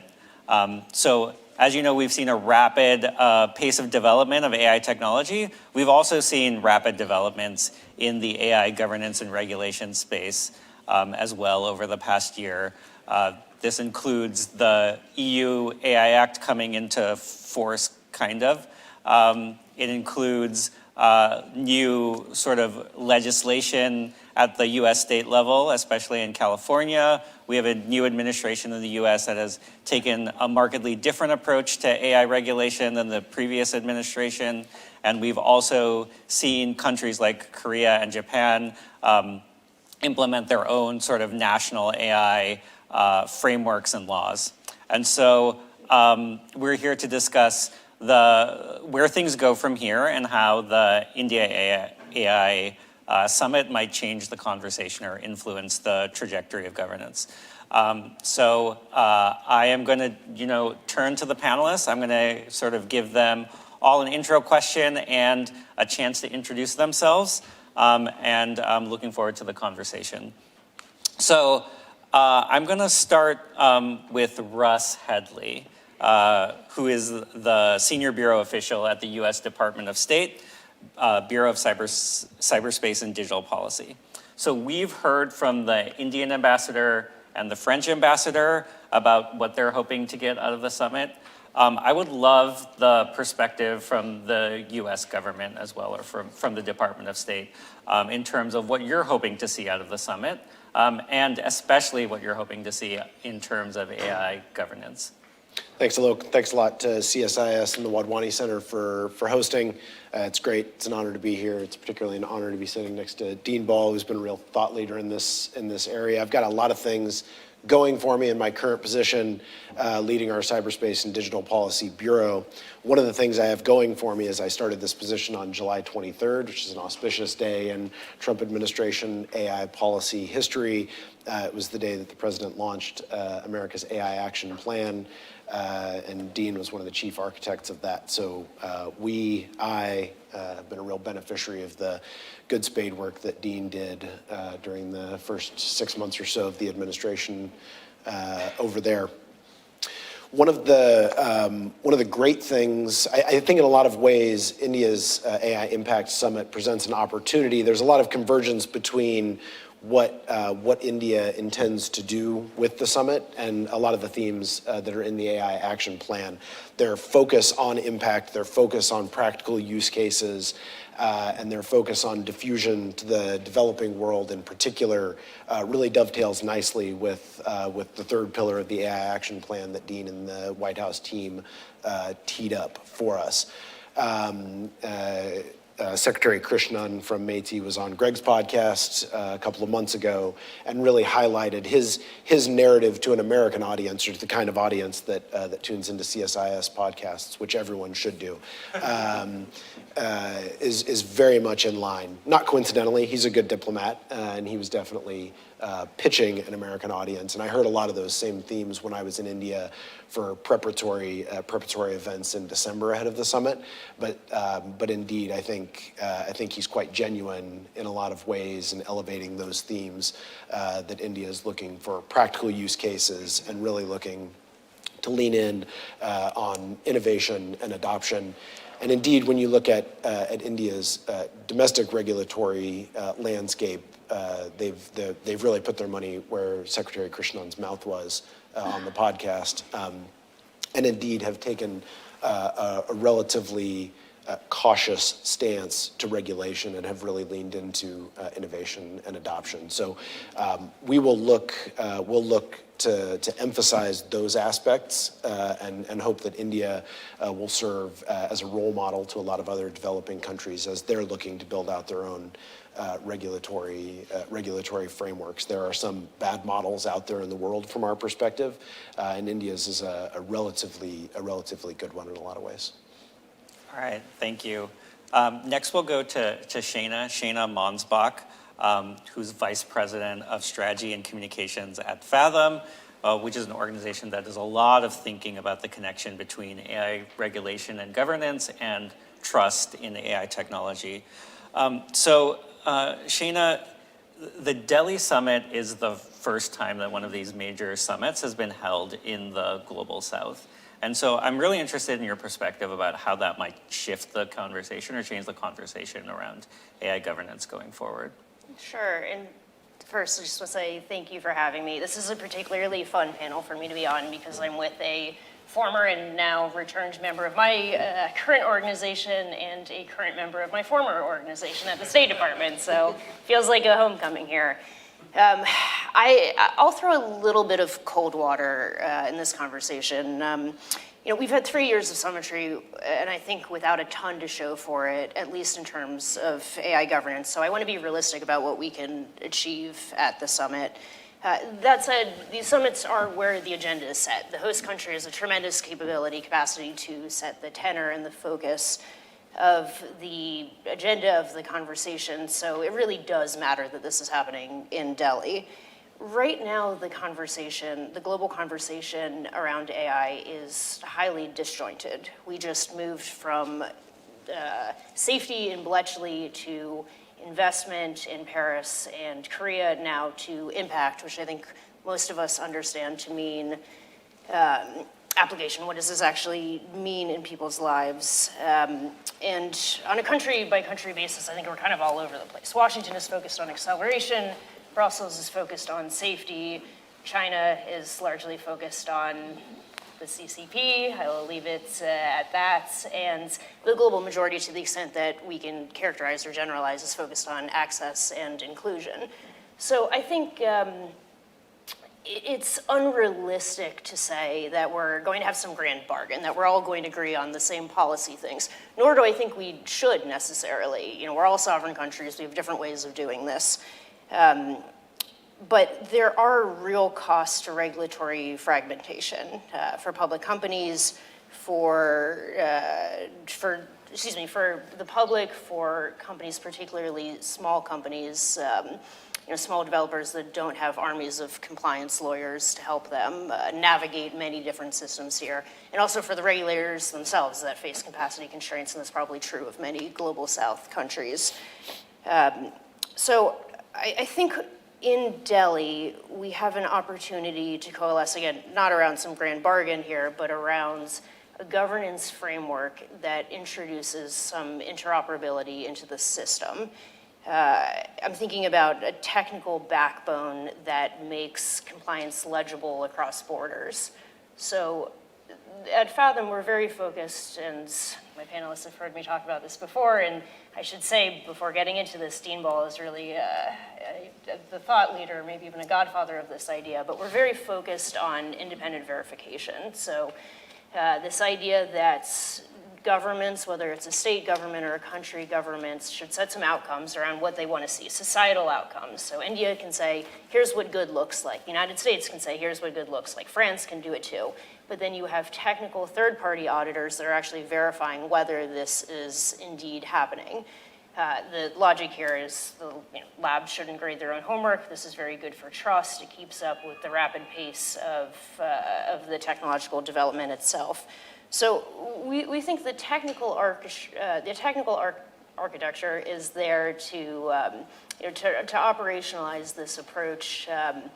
And I guess I would just finish by saying, frameworks only work if everyone is incentivized to participate. Nuclear non-proliferation treaties don't just work because fancy people signed them and they're down on paper. It's because everyone's incentives are aligned. So I think in order to have success at this summit, at any other summit, we need to come together around a framework that countries are incentivized to uphold, where it's creating a trust architecture that's good for the public, for companies, for innovation, and for the regulators themselves. Great, thank you. Finally, we'll turn to Dean Ball as Senior Fellow at the Foundation for American Innovation. Dean, I'd love to press a little bit more on the fragmentation issue. So we've had, let's say, a spirited debate in the United States about fragmentation at the state level and sort of what that might mean from a compliance and burden perspective, especially for small companies. Obviously, there's an international analog as well of fragmentation at the global level, and different countries of adopting sort of incompatible, perhaps conflicting regulatory regimes for AI technology. Yeah. Are there specific things that you would like to see out of the summit that might help alleviate this issue? Yeah, so I think, there's fragmentation of, and thank you, by the way, for having me, and thanks to both of you for kind words, undeserved. But I think there's a fragmentation of legal frameworks and regulatory frameworks and whatnot. But I think most importantly, there's a fragmentation almost of mentality. My view is that when we talk about AI policy, what we're ultimately referring to is essentially all policy, all regulation of all economic activity in 10 to 15 years from now, because it's that general of a technology. And so there is this drive, I think most principally associated with Europe, but also some American states and places like Korea, Japan. Well, Korea has flirted with this too, to create this almost fully general risk management framework for all of AI. And it just seems to me that that is so broad. And it's so general and abstract that I just the notion of AI risk management to me almost is too capacious to be useful. And so I think that what's much wiser to do, and I think what the action plan tries to do, and what I think sound AI policymaking strives for, regardless of its country of origin, is to really think about concrete, actionable things that we can do that sort of advance our interests along relevant margins. And to, as we say to the language models, this has been a mantra of mine for 2 years. We don't actually say this anymore, but it used to be, back in the era of prompt engineering, in ancient history 2 years ago, you would say, take a deep breath and think step by step to get models to perform better. And I think we ought to prompt ourselves in a similar way. So, as an example, to make this concrete, I think you see there's a one regulatory framework that's emerged in the United States came out of California. It's called SB 53. It's basically a transparency bill that says there's a few categories of risks at the frontier of AI, not all of AI, not facial recognition, not driving cars, not drones, not just quiet your mind for a moment and just think about the frontier language models. Right? Not every use of them, but just some uses. And it is credible, there's a credible threat model that these things advance serious catastrophic risks, which is number one, that's the number one purpose of government, is catastrophic risk mitigation, right? In bio, in cyber, and in this category that we might call model autonomy, which really, it's not within the Overton window to say what that really means, but I'll just say it. What it means is the automation of AI research within frontier labs, right? And so we need to understand more about the nature of how labs are evaluating these very complex risks and how they're mitigating them. And so let's have some transparency about that. Let's have some transparency and some structured incident reporting and things of that kind. That would be one.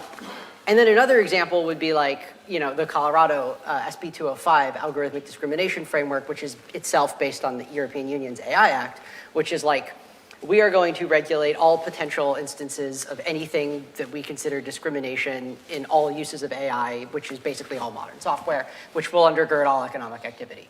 And it's oh my God, how do we implement that? That seems very hard. these are the different mentalities. I still think when I engage with civil society outside of the United States, and much of within the United States too, I still hear an awful lot of the like, we're gonna think about everything, all potential risks all at the same time, and we'll have a fully general framework that like accommodates all of it. I just think it's not gonna work. So there's a competing set of mentalities. Does that mean that SB 53 is like a perfect bill and it's great? No, but I would say it's an example of a kind of thinking that, in fact, many people in the Trump administration don't very much like SB 53, and that you can have reasonable debates about that. But it's an example of a kind of thinking that I think we need to see more of. Another area would be, you know, one of the major themes of this year will be the widespread diffusion of agents, AI systems that can operate for hours at a time, doing entire human jobs in many cases, or very large fractions of them. This is not like a hypothetical, maybe one day in a few years. No, it is like, that is happening right now. And it will happen much more by the end of this year. And the security of those systems, right? Their vulnerability to penetration, their adversarial robustness against things like prompt injection. How should you, as someone deploying agents, what is the notion of responsible use? In a similar way to like, what is the notion of driving a car responsibly? It's like, okay, well, don't be drunk, put on your seatbelt, keep your eyes open, et cetera. Like these sorts of basic things, right? We have no standards for that right now. We totally could have standards for that. We totally could have like actual technical standards, not things masquerading as standards that are really regulation, but like actual technical standards that are very sort of NIST-shaped, National Institute of Standards and Technology, that can sort of help people, deployers and developers of AI systems, build more secure agents. So like, let's do that. But I think concreteness and actionability, if that's a word, actionableness are things to aim for, as opposed to these kind of abstract things that make me feel like I'm reading Wittgenstein. Let me ask a quick follow-up to that. So supposing we adopt this approach of sort of addressing different pieces of AI in different ways at different times. Is it better for that to happen at the national level and sort of roll up into sort of an international agreement, or is an approach that starts sort of with a multilateral approach and then just, you know, trickles down to different countries? Would that work better? It's the answer is there's like a little bit of everything there, right? There's going to be some, I think, particularly things that affect the deployment of AI systems, things that are affecting like, you know, the ability of businesses, banks, hospitals, whatever, to deploy AI systems in different ways. Like, I think you want that to have a local flavor, right? So that's the kind of thing that I think, you know, different cultures, different regulatory climates, et cetera, will it's fine. It's fine to have there be diversity there. That's the kind of regulatory diversity that we're quite used to. You know, whether or not it's sort of economically optimal is separate from like, different countries have different cultures, different regulatory cultures. Hospitals in India are regulated differently from hospitals in Minnesota, and that's fine. Then there are things that really implicate the development of the systems. And I think once you get into that category, you start to get into things where, and not just the development of the systems, but also I would say maybe slightly more precisely, obligations which are principally placed upon the developers of AI systems. That gets a little bit more complicated and is maybe something where we need to have, there needs to be some sort of different notion of jurisdiction, right? So in the US context, I have often said that that's the kind of thing that we really need to do at the federal level. We need to have federal, we cannot have 50 different state regimes that govern the development of AI. That is indeed, America is indeed, unfortunately, heading in the direction of that kind of sort of quilt-like outcome. but we'll see what happens there. But you asked a question that was also more about global context, and I think that like the global regulation of frontier AI development is really something that we should avoid. We should try to avoid multilateral institutions that govern, OpenAI and Anthropic and Google DeepMind. I think if you would like to regulate frontier AI development, then it would be good to have a frontier AI development industry. And otherwise, you should sort of leave that to the countries from whence the technology emerges. And so when I hear people talk to me about sovereign AI, I find that there's a very large correlation between people that talk to me about sovereign AI and people that talk to me about wanting to regulate technologies that are from countries that, from foreign countries. They want to regulate American companies, and they're not Americans. And they also talk to me, and they say that America impinges on their sovereignty. And to me, it's like, well, wait. This sort of seems like maybe the regulation of American companies is an American prerogative, right? So that would be like one area that I think is going to be a fundamental tension, not just at the India summit, but like over the coming century, right? Like how do we deal with the jurisdiction of things like this? And maybe in the long run, it is some sort of international agreement, right? Maybe that's the only equilibrium that works. But I'm kind of opposed to multilateralism on things like that at this point.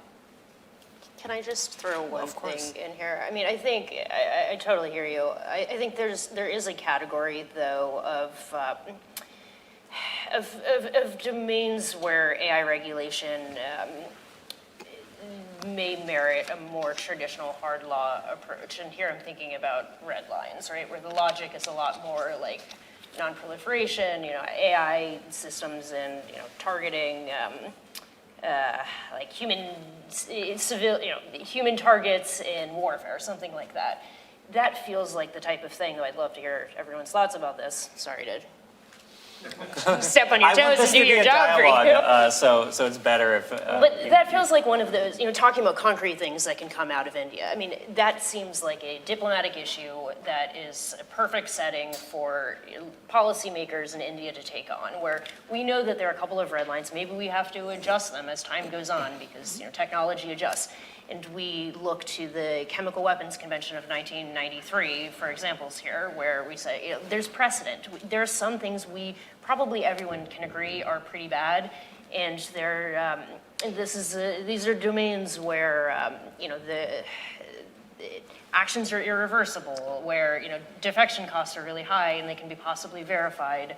I guess my question to the group, and you can join in too and see if you want to talk about this, but my question here is, to you guys, does that seem like an appropriate area for diplomatic agreement? Because, I mean, clearly I'm showing my cards here. I think that that totally makes sense for there to be a list of things that we can and cannot do, which is not something I think we can do in almost any other domain of AI. I think what you're describing to me sounds a lot like use of the technology as opposed to development of the technology, right? Like, don't let AI, US and China have agreed, for example, to not have AI in the actuation of our respective nuclear arsenals.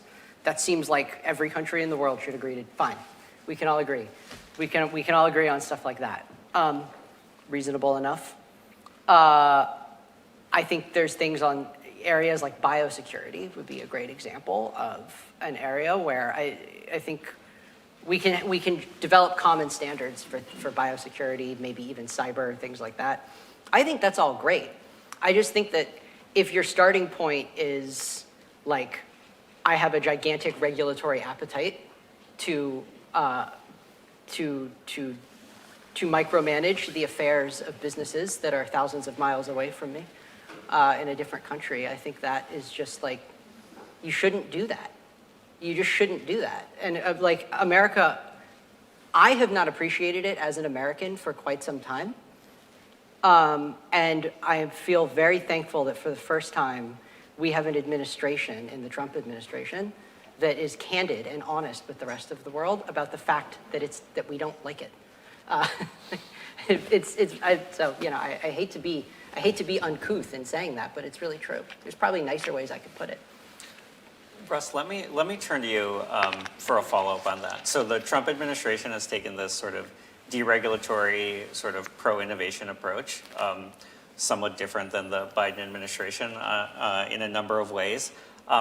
When you engage either bilaterally or multilaterally, how do you present the American vision, and what sort of agreements or what sort of discussions are you hoping to have in those settings? So one challenge presented by the regulatory stance that we have taken is that it is much easier as a diplomat to walk into a Ministry of Foreign Affairs somewhere with a démarche in hand and 800 pages of regulation and say, I will send you this as a soft copy, and you can find replace our country name for your country name, and if you are looking to adopt a regulatory framework, have I got one for you? Europe is quite effective at doing this, right? Not only, even in cases where they have perhaps strangled an industry such that they no longer have product to export, they are still quite effective at exporting their regulatory structures and frameworks in ways that I think actually now are presenting a cautionary tale as parts of Europe or EU member states actually look to slow roll a bit implementation of the EU's AI Act and are I think, awakening in some regards to the second order effects, or to, as Vice President Vance described it in Paris, that they in some cases have strangled an industry as it was coming up, regulating it before they really had an industry in some cases to regulate, which I think gives us kind of a natural hook, because a lot of countries around the world, when they're thinking about taking on how to regulate an industry, do frequently look to the EU first. Dean mentioned Korea. I was recently in Vietnam. Vietnam recently passed, their National Assembly passed an AI law that is modeled in some ways on Korea's. So it's not just the EU, it's not just Europe that presents a model this way. But there have been cases. One of my hobbies is carpentry, and there's a saying in carpentry, or those of us that have ever held a flashlight for our dad as he was working on something may have heard it, that you should measure twice and cut once, because you only get, in a lot of cases, it's definitely true in carpentry and true in a lot of other aspects of life, that if you cut too hastily without sort of taking the full assessment of what it is your work looks like, you can make mistakes. And I think that picks up on a theme that Dean was pointing to there. And this is one of the regulatory ideas that we are trying to export, that countries really ought to, that there's a lot to recommend an incremental approach. There's a lot to recommend measuring twice before cutting, because again, like I think Europe presents some cautionary tale here. To bring it back to India once again, I think in a lot of ways, India is to be commended for the regulatory approach they've taken domestically, where I think in a lot of cases, the regulatory framework is not perfect from our perspective, but they have taken a relatively incremental approach that I think a lot of other countries would benefit from following. I think that's really beautifully put in many ways. I use measure twice, cut once all the time, by the way. But like my view, this is, my goodness, do I not speak for the American government when I say this, but like my view of what is happening here is that there is this like truly monumental moment in human history that is occurring with the development of this technology. A bright line that we are crossing that never shall we return past to the other side of that line. We're in the process of crossing it. We're going through the phase transition right now, and there is no stopping it. We don't know what it means in a million different profound and in some case, profound ways that in some ways like should make you quiver in your bones, that we don't know where we are going, right? That's true. And my posture when I go to a place, like when I go to something like a summit, when I talk to foreign governments, is like, please just exercise a little bit of restraint here. Just a little bit of humility. Because we really don't, there's so much we don't know. And so I know that it's scary that we don't know all this stuff, but also like, the chances of you acting now in some brash way and making it worse are much, much, much higher than you acting now and like doing the exact right thing that you should have done, right? And so we're at a moment where the dice are in the air and like breathe the wrong way and you change the trajectory of history. And so like, just, you know, just be light. Just be like a ballerina. That's all I ask of you. Sounds like we need a living, breathing, flexible framework around independent verification. Sheena, I wanted to come back to the question of trust.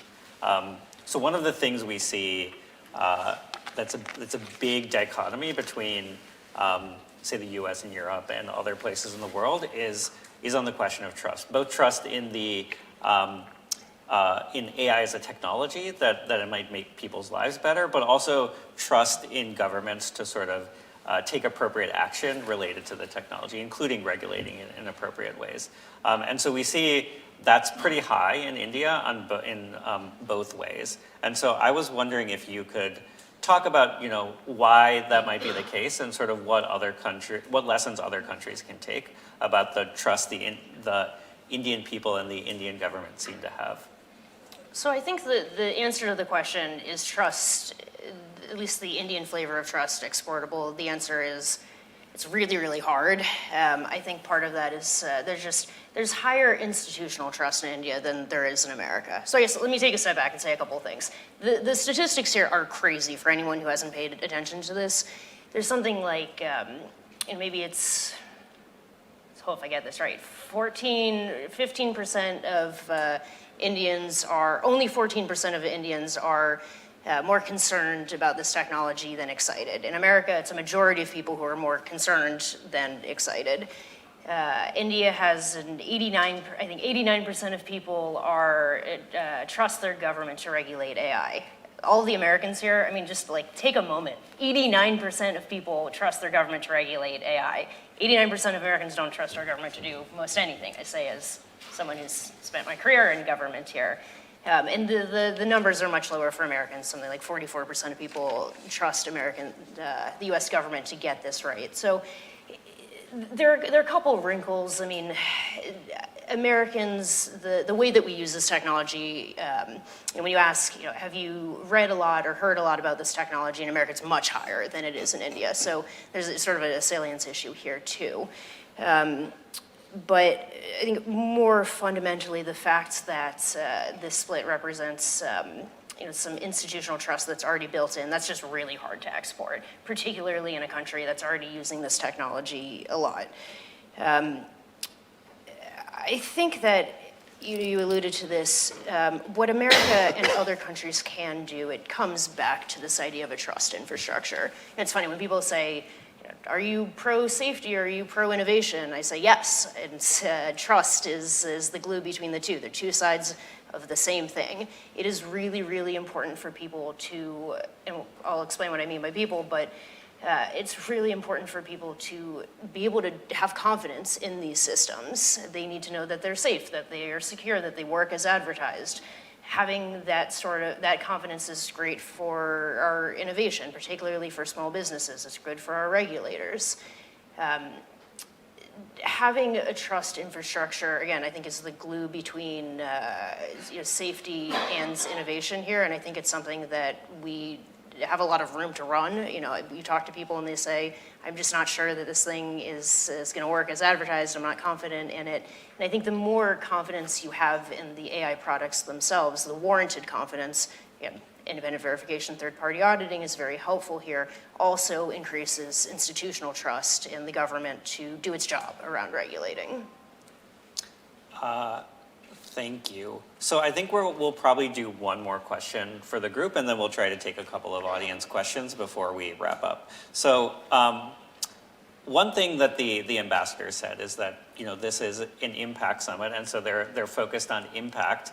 I think that one of the things we've seen from previous summits is that there's a flurry of activity in the run-up to the summits. Announcements happening at the summit, and then sort of a lot of work streams that are supposed to happen that sort of die out, or it's unclear what the outcomes of those are. So in terms of this summit, are there steps that you're hoping to see that would sustain the momentum for whatever is announced or for whatever happens at the summit that leads to a little bit more durability than we've seen in the past? I think related to this especially is this is the first summit happening in the Global South. There's a lot of concern that the Global South is not included in a lot of conversation around AI governance. And so is there a way to sustain their involvement in discussions around AI policy issues as well? So I'll open it up to whoever feels like answering some or all of that. So I think one of the outcomes of India's AI Impact Summit that would be super useful or complementary from the perspective of our AI action plan would be if what India is intending to do in terms of highlighting use cases is really effective. I think one of the conversations that we have a lot, that our diplomats have a lot, particularly in developing countries, is we're keen, we're interested, we want to have a strategy, we want to do this right, but we're not exactly sure what use cases make the most sense here. And I think India can really can be exemplary there too. Because India is already using AI in a lot of ways that I think will be useful for developing countries to see. And that dovetails nicely with the AI action plan because the US hyperscalers and US industry across the AI tech stack are already in India in a big way. So I think we've got that going for us as a US delegation showing up in Delhi. That the regulatory posture that India has taken, again, not to be a total cheerleader, it's not perfect, but it is definitely good enough that Google, Microsoft, AWS are all in the Indian market, making tens of billions of dollars worth of investments that are going to help India meet its AI aspirations, that are going to help India connect the strategy and the vision that they've got to actual application to impact, to their point, for their citizens, for their economy. And so I think we've got a really strong foundation there from a US perspective and from a US-India bilateral perspective to say to countries that look to India as a role model or as an example that there's a lot to recommend the Indian approach if what you want to do is bring the world's finest AI tech stack into your country to help you accomplish your aspirations. I think India has put itself on a very good footing from a regulatory perspective. I absolutely echo that. So my comments about the regulation of companies were primarily aimed at our European friends, not so much our Indian friends. But also, there are other countries that are building up a good appetite, regulatory appetite that I think is probably unwise. India's, I think, taking a very smart, light touch approach. I think one thing that India really excels at historically is the diffusion of technologies. And the diffusion of things like agents, things like coding agents across an economy. We have only a dim notion today of what responsible use of such a powerful technology is, of what that should look like. I think that over time, we'll develop much better intuitions and abstractions, but those things will come from the experience of adoption. And I think that India will be one of the world leaders because of its scale and its historical skill in technology diffusion. I think it will be one of the world leaders in diffusing agents and therefore a critical partner in developing robust standards for things like agent security and responsible agent use. And so I'm this is all the kind of thing that happens on a voluntary basis for the most part through standards organizations and things like this. It's a pretty traditional tech governance process, but this is the kind of thing that I'd be very excited to see advanced in incremental ways at the summit.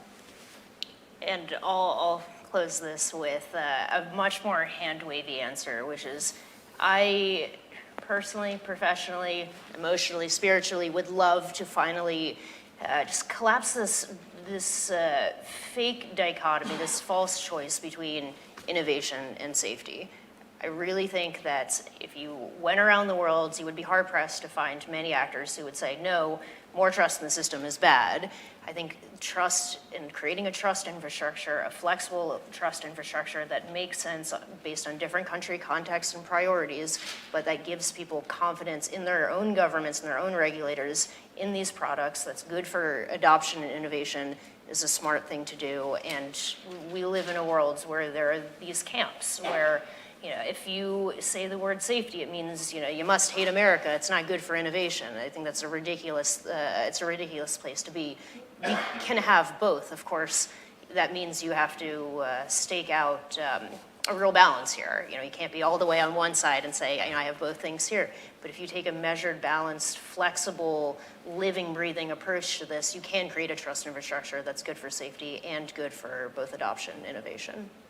So I think inadvertently we all dodged your question, which is That's about summit fade and not the first deliverables, time. right? So part of the challenge happened here, in the panel. and those of us, I guess we've all worked in government, right? So when you've got a principle going somewhere, when you've got a big summit, what if I was an Indian civil servant or diplomat right now, I would probably be dedicating 80 or 85% of my time to thinking about the outcomes of this event.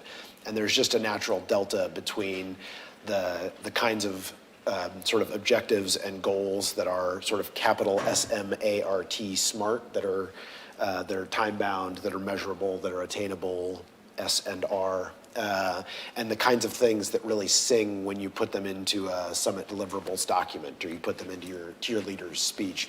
I think all of what we're talking about up here are relatively practical. They are kind of smart goals, but they are not likely to be the sorts of things that wind up in Prime Minister Modi's speech at the end of this thing or in the joint statement at the end.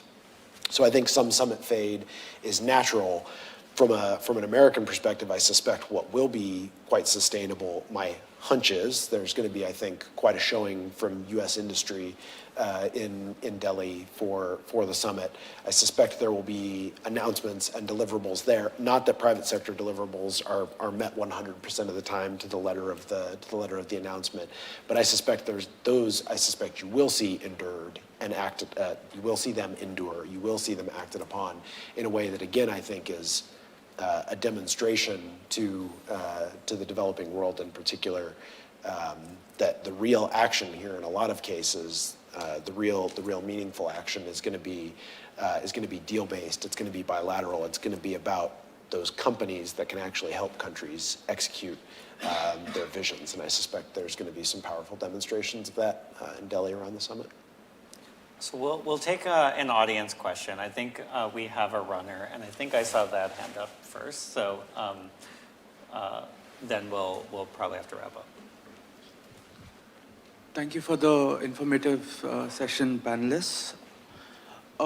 With regulators, and especially regulatory bodies, being limited to local administration where these companies are located, how does one mitigate risks with hallucinations and output validity, since these systems are deployed globally and guardrails failing would have global implications? So I'll draw on some experience that I have in government here.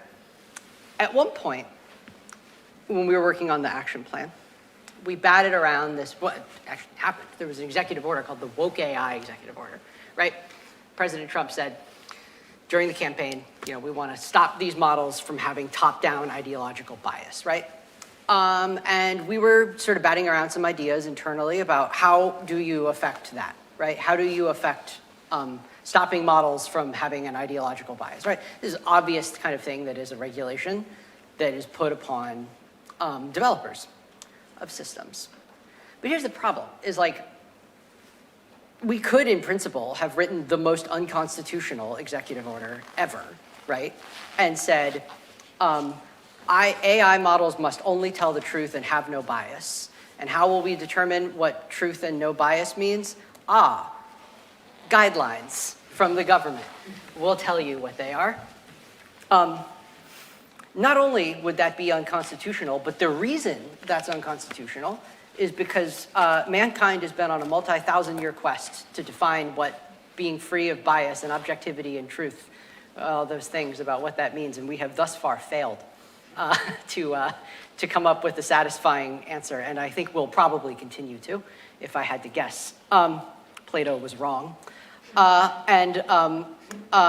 So, like, I think probably I would rebut the presumption, is my point. And I would say, like, if you wanted to pass a law that said it's illegal for, you may not sell a model in my territory if it hallucinates, well, then, like, you know, the fully general extrapolation of that logic is no one can say anything because everyone's hallucinating a little bit all the time, right? And the interesting things that human beings say and AI models often say are the hallucinatory things. The slightly hallucinatory, just a little bit hallucinatory is usually where the interesting stuff is, because we don't know the truth. So I would rebut the presumption that that's something regulators should be working on, and I would instead say, like, you should think about having standards for reliability of outputs or quality of outputs or things like that in particular contexts that you care about. So what are you worried about? Are you worried about some medical diagnostic being wrong? That's a totally legitimate concern. Are you worried about a bank denying someone a loan application because they used historical data from the bank, loan data that was biased in some way because it used to be illegal to issue loans to African Americans in the American context? Totally legitimate concern. Okay, well, like, all of a sudden this becomes far more cognizable. Once you bracket the problem in that manner, it becomes far more cognizable to deal with this through existing regulatory frameworks, such as discrimination. Again, I'm speaking from the US context here. I apologize for being a chauvinist in that regard, but it's what I know best. Consumer protection, things like this. So I would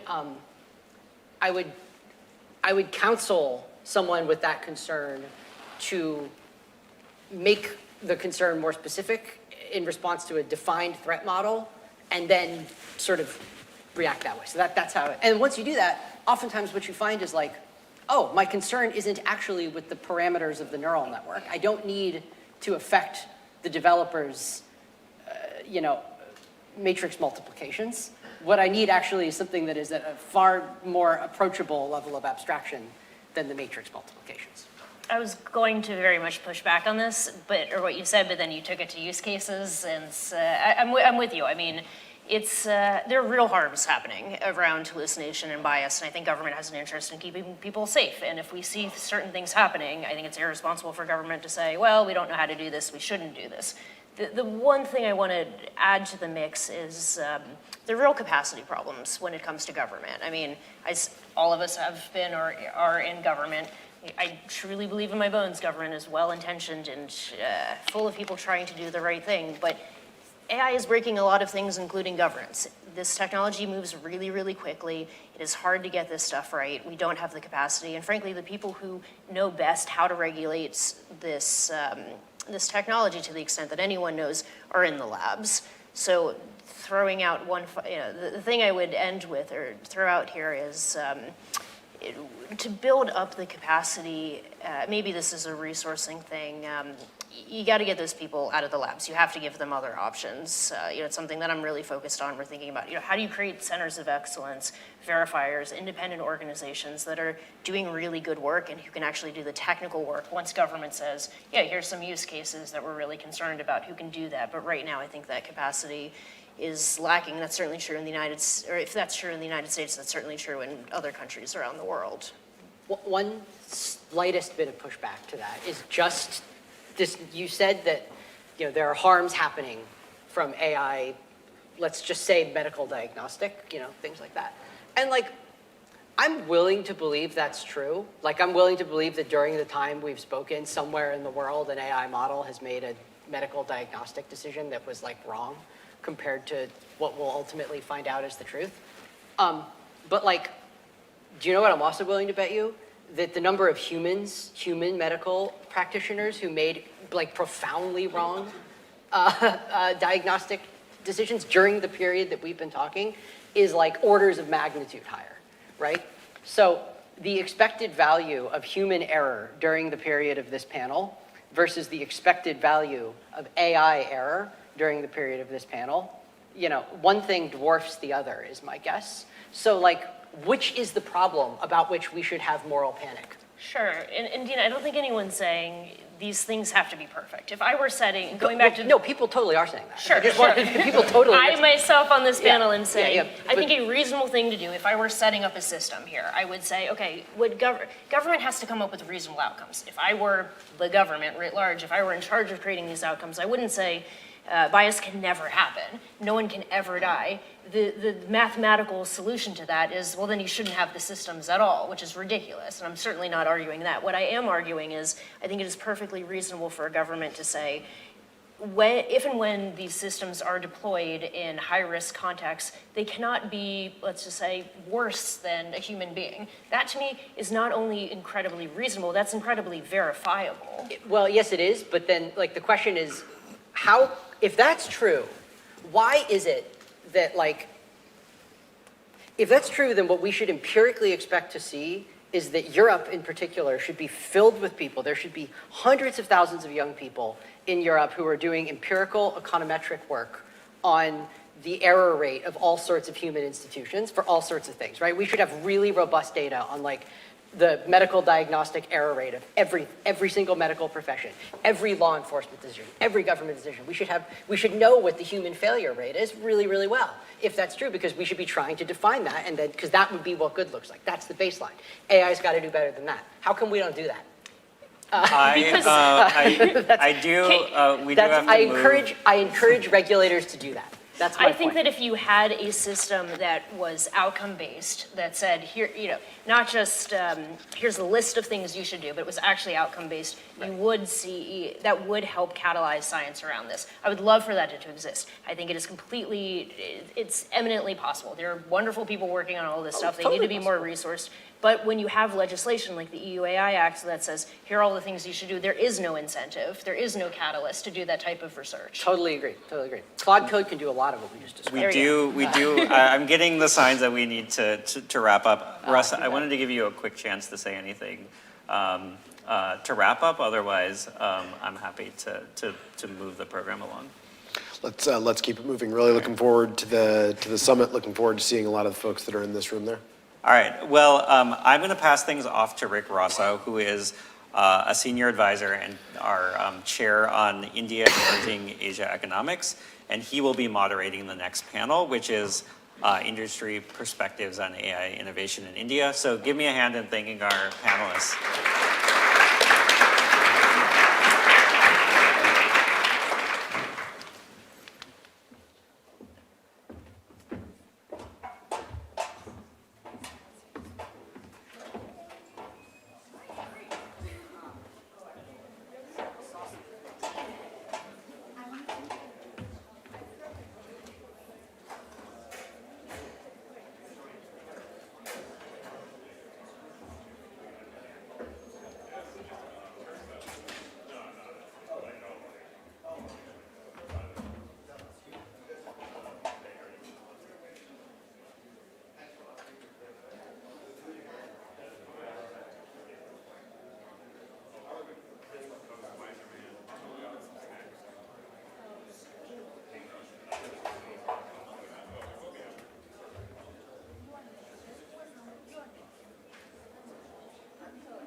Good team here. All right, friends. This is the final panel, although we'll be followed, of course, by our president of our department, Naveen Girashankar, after this. But here to talk about the private sector view for all this. And can't ask for something better than two of the companies that have been referenced multiple times already for making really significant investments in data centers and AI. But also, of course, we get all excited about the big announcements by the global investors, but every single day, it's the Indian companies that are really kind of driving the domestic business environment.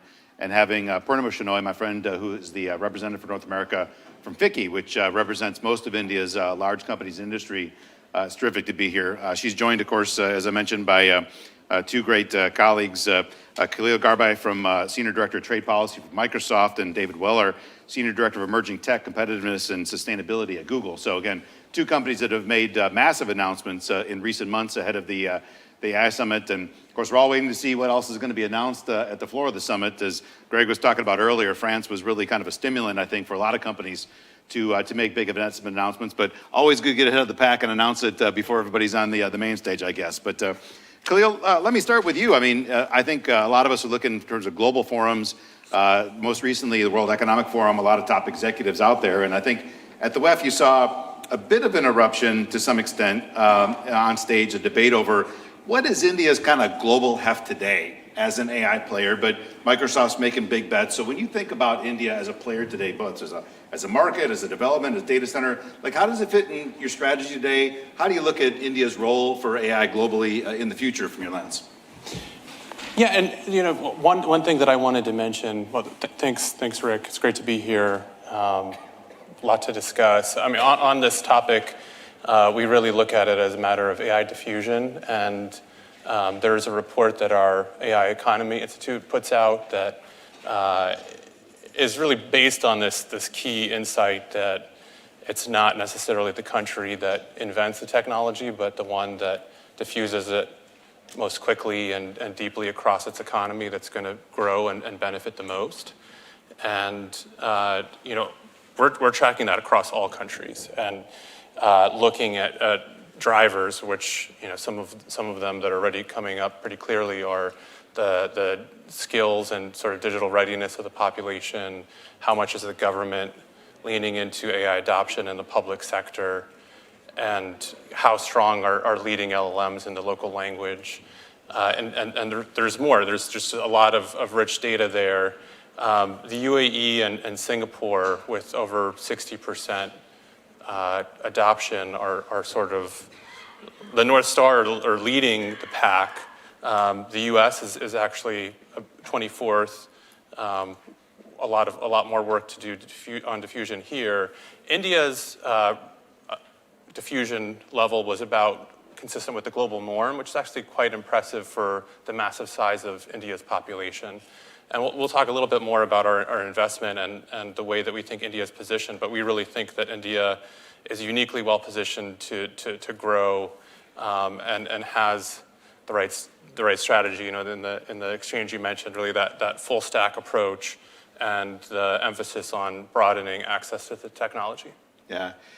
Within an industry, I think to a lot of Americans, you think first and foremost the brands that we know, the companies that are these global titans. You think of Reliance and Tata, and some of them have shown an incredible nimbleness on moving into high-tech areas. Adani, which you think about as a hydrocarbon company, but also now data centers and communications and such. So a lot of nimbleness by the big companies. But one of the quiet revolutions, I think, that you've seen in recent years are overt attempts in India to try to create a better ecosystem for startups.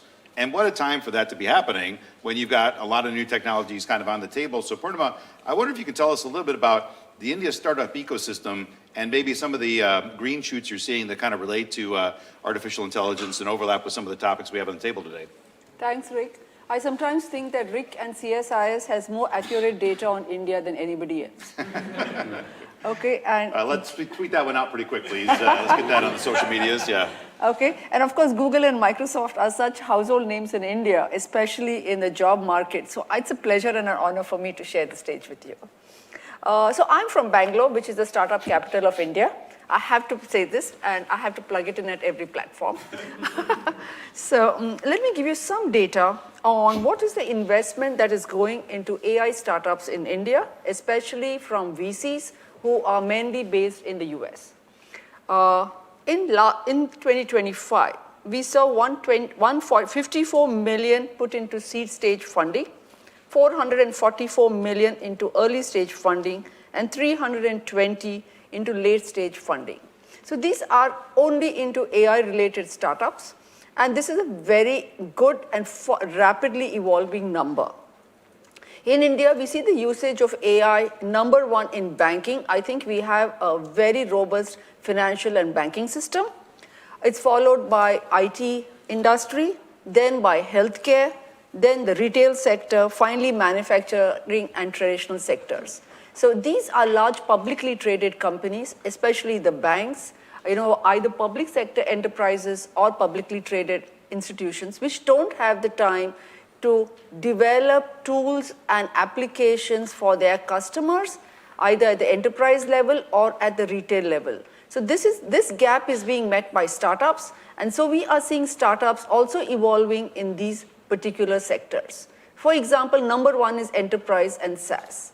But what I'm particularly excited about, and this is more at an eye level, is the development of AI in healthcare. So India has very few doctors per capita. When I see the US, it is such an exciting number. We also have very large number of patients, and we have administrative hassles. This is being met by AI, and unlike the US, which goes through many iterations and finally comes out with the perfect product, in India, often AI tools are on the go. They will evolve, they will improvise, and ROI is expected within 12 to 24 months. So healthcare, I think, is a sector where we're going to see more and more of it. I also see countries like Korea, which are coming to India and using the India model and perfecting it because they get data from India, which they can put into their great models. So this is what's happening in the startup space as far as AI goes in India. I think whoever coins the perfect term connecting AI and Jugaad, which is like on-the-go innovation, is going to become a very famous person. And if you want to believe in unicorns, as Purnima kind of hinted, India is not a bad place to go looking for them with those tech startups that have managed to kind of break out of the pack. But getting back to some of the big companies, big investments, just for those that don't have a lot of familiarity with India, on a good year, the country attracts somewhere around the range of $50 to $60 billion in foreign direct investment in recent years. And you saw $80 billion approximately in investment announcements by just 3 companies in recent months, 2 of which are on stage. Google kind of got the ball rolling with the announcement of $15 billion over 5 years. And Greg and I were down in Visakhapatnam a few months ago at an investor summit just on the backs of that. And you'd almost think we work for Google, the number of questions that we got trying to answer why India, why that big, why the state of Andhra Pradesh. But I wonder if you can talk a little bit about Google's view, why making such a big bet, how does it fit into the plans today and in the future? Yeah, well, for those of you who had a chance to listen to the first 2.5 hours of the conference this morning, that kind of, if I could synthesize that into one sentence, that is the reason. I think we heard such a clear-eyed vision from the Indian ambassador, from the principal science advisor, about India's vision that is really focused on widespread adoption of AI and a recognition that this is a transformative kind of once in a generation or once in a multi-century kind of technology. And I think what's distinctive about India is not unique, but I think it's among the governments that have recognized this and then are also kind of walking the talk, is that the ultimate focus is not going, and the measure of AI is not going to be what happens in an AI lab and what happens on the leaderboards as much as we are all focused on those kinds of things and reaching new technical milestones. It's going to be how it's deployed. And I think the summit is a great encapsulation of that. And the word impact is the most important part of the name of the summit. And the Indian government really has focused on achieving this across 3 different areas, which I think is part of the reason that we made the kind of commitment that we did, and you see other companies as well. The first is setting up both kind of the soft and hard infrastructure that's needed for widespread deployment. So, of course, India was a pioneer in setting up the Aadhaar system more than a decade ago, the digital identity system, and then building sort of a payment system on top of that, and now has building out a whole suite of digital public infrastructure, some of which Google is partnering with the Indian government on to make sure that these different digital and AI tools are widely available. On the hard infrastructure, likewise, the Indian government has really spent a lot of time in building up power, for instance, and part of our investment, in addition to gigawatt data centers, was on clean energy to power that. Subsea cables was another part of our investment. So that hard and soft infrastructure is so important. The second area is readiness, and really the focus that both at the enterprise level and, like members of FICCI, as well as individuals across society, this is going to require real concerted public-private partnership and government engagement to ensure that we are ready for this massive transformation. And again, companies like Google, Microsoft, others are very engaged in partnering on these issues, and you see the government very focused on that. And then the third piece is really governance and an enabling framework. And again, there was a lot of discussion on this earlier today, and I think the Indian government at a high level has set out a very, very strong, innovation-oriented vision for how AI should be managed. And I think a recognition, I think maybe Dean Ball referenced this on the earlier panel, that AI is an underlying field of science and technology, right? It's not the notion that you have like a one big single cathedral-like law to govern AI, I think is a little bit of a misapprehension of what AI is. And so really leaning on a flexible governance framework that leans into existing regulation. We don't agree on everything within, as in any government. One issue that's been very hot recently has been a proposal around copyright and AI from the Indian government, which I think both right holders, AI companies, others all have concerns about. So there are some exceptions, but in general, the governance framework has been very positive. So for all three of those reasons, India has been a great partner and home for AI investment. Yeah.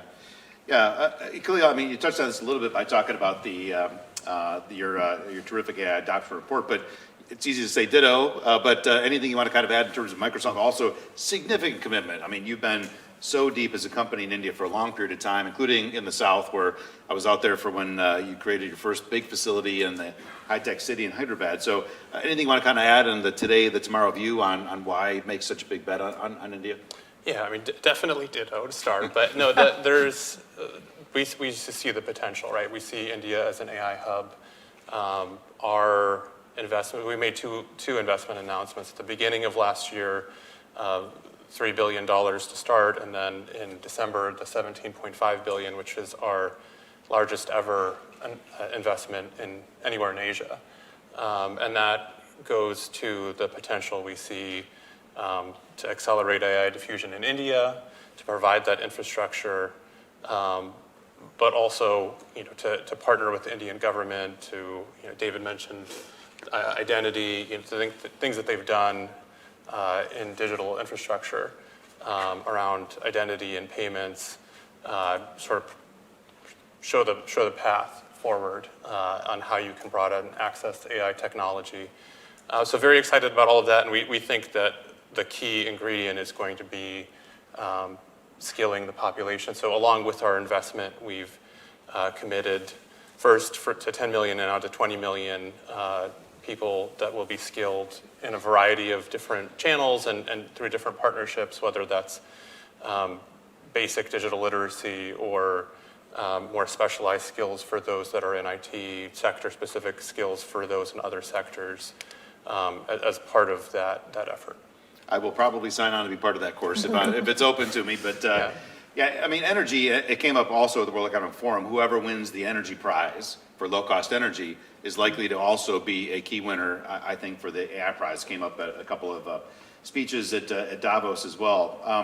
Purnima, something that David had brought up, in terms of regulations. You got top-line regulations. We saw this at the data fights a lot of times. In India, I managed the IT committee at USIBC for many years. where, is it kind of a European approach on more rigid? Is it more open like the United States? Where does Indian industry hope that things kind of land in terms of AI governance, where a more open model that allows a lot of international flows and they take advantage, more closed for that ecosystem? But is there kind of a view that Indian industry is developing on AI regulation that you can share? Very broadly, what I would say is it's going to be a kind of combination. May not be as regulated as Europe, but I think the US is giving certain guidelines. And I've attended a lot of events in DC where US is very clearly wanting to control the regulation and the guidelines. And I think India falls somewhere in between. If I look at it from an industry perspective, they're worried that it should not be fragmented, that jurisdiction should not change with geographies. And the smaller companies also worried that, if it means a lot of compliance, it's going to affect their bottom lines. So in a country which has so much of diversity in terms of size of business, as well as languages and states and different political alignments, it's a delicate balance for the country and the government. Yeah, we've seen this in India on the data debate, where you looked at an IT Act and, of course, the Digital Personal Data Protection Bill, but also a lot of the sectoral regulators. Sometimes they've got regulations on, like in the insurance industry, has outsourcing regulations. In banking, it was payments regulation, which wasn't a data control top line, but in practice, it kind of was. Copyrights in action as well. So there's a lot of course, different players that are going to have a say in this too. So it's not always, in a democracy with a lot of voices, it's not always just a house view as well. You're going to have a lot of players, and that's a good way to kind of characterize. Companies when they're making their advocacy, they want to talk about the good they present to the country, and sometimes it's a stretch, and other times, like when we talk about artificial intelligence, it is right on point. The opportunity for AI to be a tool to kind of unlock great promise for the expansion of social services to people and developing great good. For David, let me ask for Google's view, when you think about AI as a tool for development, a way that companies can both be profitable, but also help companies meet their objectives, like, are there some areas that you think hold kind of the most promise, or the things that Google looks at right now, health, education, whatever it is, that you think are really the first things that countries like in the Global South are going to be able to achieve from that? Yeah, well, I think the most critical point is that AI is a general purpose technology. And so it is enabling new kinds of understanding of insights across any domain. So I think it's less what is AI going to do? I would start more from what are the critical challenges that we are facing? And that's going to differ by country. So I don't think there's one answer to that. I'll give 2 or 3 examples of the kinds of challenges that India and many other countries are facing, and how AI is helping to address them. One would be kind of climate events, right?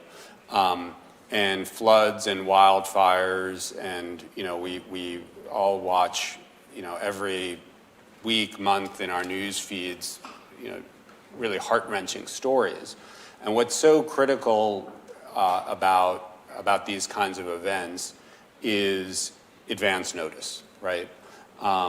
And for instance, floods, something like the World Bank had a report a couple of years ago, 1/5 of the world's population are in areas that have serious flood risk, 1/5.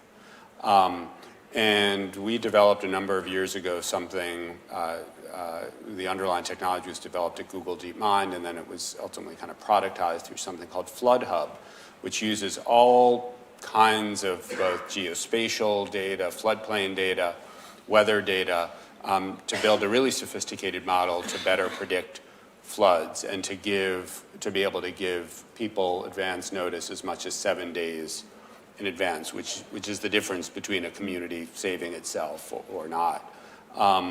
And that is now, there's open APIs on it. Many governments are using it. 700 million people around the world can potentially get those notices, and it's made real differences. So that's one example.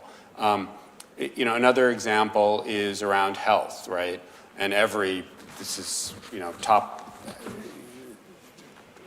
It's the most personal, important thing for anyone at the end of the day. And so the particular kind of health challenge that any particular society will differ. But, you know, if you talk about, and you were mentioning before the shortage of doctors in India and many other countries, particularly in rural areas, I'll give one example. A very large population around the world has diabetes, right?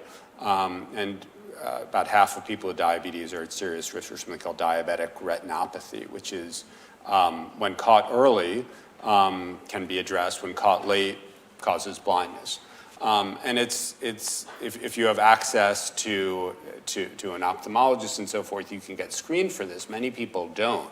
And so, again, we developed technology that through analyzing a simple image of the retina can detect this much earlier. And we've deployed this in India and Thailand and a number of other countries where even in rural environments, people are able to get diagnosed very early. So those are just a couple of examples, and I could go on and on and on. But I guess my bottom line point is there are lots of intractable or seemingly intractable problems that we are all facing. Some are global and common, many are different by country, and that's where we begin, and then we need to think about how can AI help address them. Yeah, I love the healthcare example. You know, we've been leading a project, Kathy Hadda, Anjali Kaur, looking at healthcare in India, and AI has tremendous promise today in diagnosis, but the question then comes up, what about treatment? But you bring up a great point. Catch things early, and the opportunities to treat are so much easier and more cost-effective that the fear about dramatic expansion in diagnosis without commensurate, improvements in treatment, but the threshold on helping a lot of folks is a lot less if you catch it early. So I love, you kind of pulling that thread. Yeah, and I will just say on treatment, AI is having a huge effect too, and I mean, it's the reason two Google DeepMind leaders won the Nobel Prize last year, which was for AlphaFold. And right now there are a number of drugs in trial, cancer treatment, other vaccines that I think will deal and already are dealing with actually disease treatment. So I think there's tremendous AI potential there. Is male pattern baldness on that list, or is that a little further down? I bet it's way at the top. I'm sorry. Way at the top. All right. Now, I'll still keep shaving these and fix it, but no, thanks for that. Taking the aperture back a little bit to the summit itself. From Microsoft's vantage point, we've seen multiple summits changes sometimes in sort of the direction and the focus, safety, of course, a lot of commercial announcements. What does Microsoft, what do you kind of hope to see from the summit? And are there things that you don't want to see? Are there things where governments getting together sometimes can be seen as overreach? So upside, and if you got any views on downside of this monster convening India's about to host? Yeah, no, it's David touched on this earlier, right? I think that the frame of impact is exactly what we would encourage, because it's only through seeing the applications that can be built on the technology, some of these things in health and agriculture and other areas that you are not the first ones that you think of when you think of model development, that are going to provide us sort of the license to operate and license to use so much capital, energy, and other resources. And so, the fact that Ambassador Quachara and India have emphasized today, the application layer, access, that to us is the key focus area. So we're very excited about the summit. We're very supportive of what India will bring in terms of sustained focus to AI diffusion for the global south and the world. And we'd like to see a specific focus on local governments adopting mechanisms that help them deploy AI in essential services. We'd like to see a focus on one thing that Ambassador Quachara mentioned on providing not just compute, but structured data sets, other tools that allow everyone to participate in developing the technology. Purnima, when you think about like a dinner party, it's fun to go to them. It's also pretty nice to host once in a while. India's hosting. FICCI, the massive chamber of commerce positioned right downtown in Delhi. When you think about all these world leaders and businesses coming together, what sort of things does FICCI have in mind? And when you think of good things and bad things that might come out of the summit itself, what's kind of at the top of your list? I think it's about using the room. You have policymakers, you have industry leaders, you have all kinds of profiles in that room. So use the room, not just for having a chat, but you get measurable outcomes. And I think that would be so very important. You know, we are all talking about this great event, but I would like to see some measurable outcomes. Also, you know, you have AI for women and AI for children, which is good, but it should go beyond symbolism. What is going to be the impact over there? And I think this is one of the few times that India gets to be part of decision-making early on. And this is something I would like our people to leverage. How can we be part of the process early on rather than just adapting it for services later on? Yeah. Yeah, some of the things I've seen in my private life too, not just women and children, but the elderly. You know, AI is a tool to help the elderly grow old more gracefully, and there's things already that are out there right now that kind of help and enable. So, you know, a lot of great topics too that sometimes get underplayed, and you see some, because India we think of as relatively young, but actually the aging population is quite large. David, anything from Google's views you want to add in terms of hopes and concerns, if there are any, for the summit? Yeah, I'll mostly do a ditto, but I guess I'll do a ditto in my own words. Look, I do think, and I agree, it's always good to have concrete deliverables. But I do think there is kind of a meta deliverable that India is already in the process of delivering, which is a real change in the conversation and focus on accessibility, on access, and the global South. And India did that,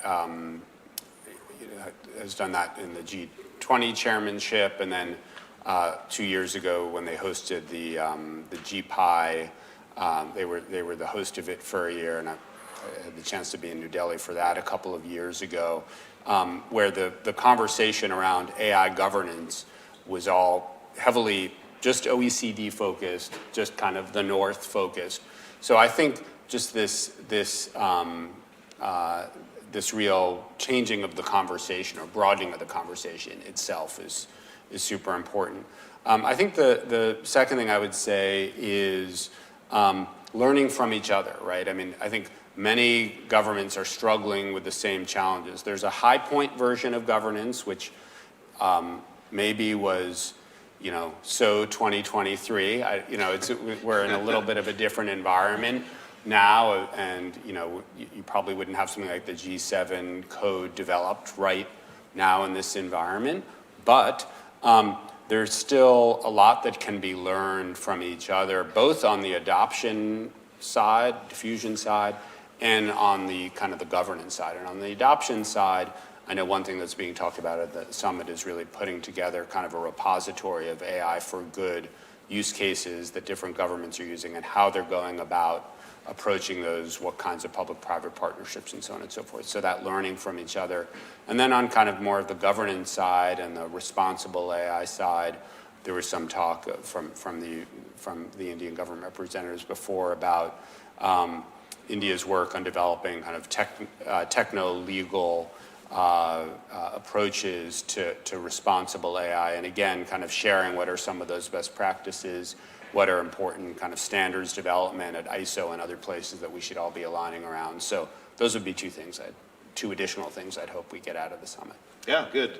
I know another issue that's going to come up quite a bit at the summit, and I'll just ask all three if they have thoughts on it as well. We've got about 10 minutes left in the panel, but is on the stress, if there is a stress between AI and employment. Purnima, I wonder if you can kind of take this on first. Like, when this issue is brought on the table, as it always is, like, how do you kind of respond to that on what industry is going to do? Are they going to be able to adapt to keep up? Is there things they should be doing right now? Is there an agenda for the AI Impact Summit that kind of, helps to alleviate this potential stress on AI and employment? So how does it come up in your work and in Vicky's thinking? So when we think of India, it's not just electronics and IT and ITS. We're also talking of jewelry and garments and a lot of sectors that use AI, especially nowadays in design, and it's seeping into manufacturing. About 28% of manufacturers in the country are already using AI in some form or the other. So when we talk of AI in the US, for example, you have social security. So if people are laid off, they will get some amount of support at different levels. You also have retraining programs, and you have strong institutions that stand by it. But India also has a large informal cadre, so as to say. So not missing out on your monthly income is crucial. And I think that would be the real differentiator. If we are, it has to be fast, and the replacement or getting people to earn money if they're going to lose out from the incoming AI wave, if I may say, has to be very, very fast.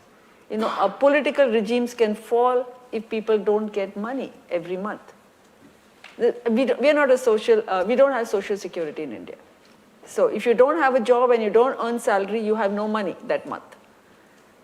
So this, I think, would be a very important factor that should be kept in mind.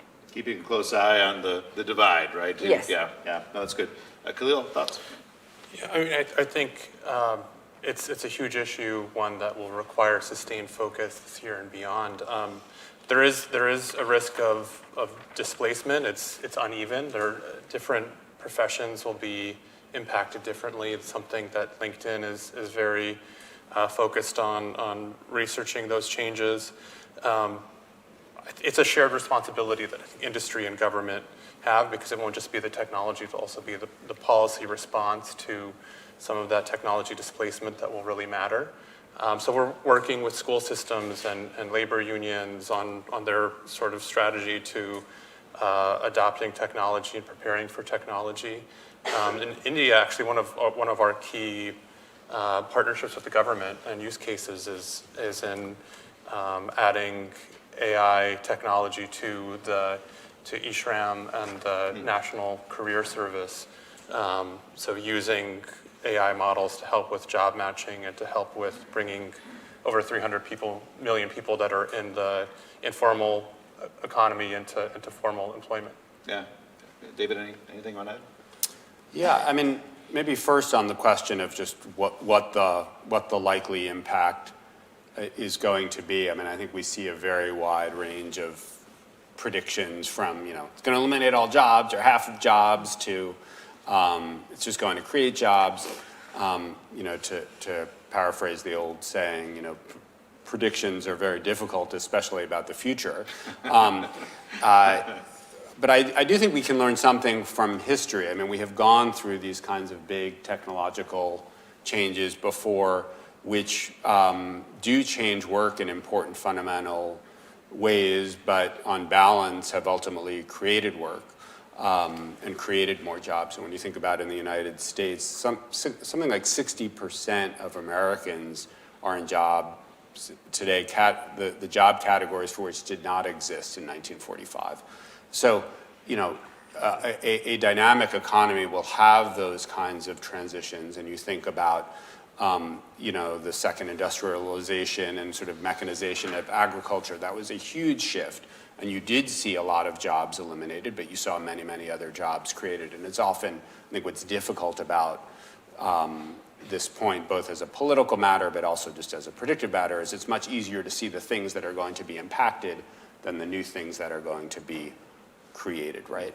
But I think the bottom line is, like, some jobs are going to be lost. Some jobs are going to be new job categories gained and created that we can't even think about. And then a lot of jobs are going to be changed. And so in a way, I think the most important part of the debate goes to what you both were talking about, which is, yes, we need to do as much prognostication as we can, but we know there's going to be a huge transformation. And so ensuring that our enterprises and our individuals and our social safety nets, as you were alluding to, are all evolving to address these issues, and things like making sure that not just people in companies like Google and Microsoft, but across all industries are getting schooled in AI. And again, there's sort of the adage of, one of my colleagues says, you're not going to lose a job to AI, but you might lose your job to someone using AI and who's using it better. So. Yeah. It was very heartwarming. My son's high school here in town started an AI committee to think about, by the time he's graduating college, how our jobs are going to have changed. Yeah. I love the fact that you do see some thinking now that it's real, it's going to have an impact. We do have a few minutes. If there's I wanted to add one point to what you were saying, and I wanted to give a shout out to the Wadhwani Foundation. The Wadhwani institution has been in India for more than 2 decades, and I like the way they're using AI for social impact and for upskilling, and how they are going to help skill a new generation of workers. Yeah. I mean, a big shout out to them. Appreciate that. Do we have any questions from the audience? If you do, I see you grab whoever hand you saw first. If you don't mind letting us know who you are and keeping it pretty tight, and if you have a specific panelist in mind. Please direct all the questions Hello. there. I'm Chris Gorin. I'm with Taiwan Plus News. I have actually kind of two related questions about open source. So Dr. Wadhwani said at the top that likely India will focus its innovation on applications and not frontier models. I think a logical conclusion is that that means they'll be using a lot of open source models as the basis. And so I wanted to first ask Purnima, what's the view of Chinese open source models among startups in India? Because obviously I think, at least in the US, there's a lot of different types of concerns about Chinese models. So I'm just wondering if it's the same in India. And then for the rest of the panel, I know that Google has Gemma and Microsoft, you have Phi and some other products, but do you think that the US labs should be investing more or perhaps making a greater priority that they don't fall behind in open source to catch a big market like India? Open source, India first and then US view. Yep. Yeah, so I may not have a direct answer for your question, but the way I see it is if companies are working on government projects, or maybe they're working in space and aerospace and in those air defense, it would be preferred if they were using indigenous technology or maybe from countries like the US, which have been adapted for India.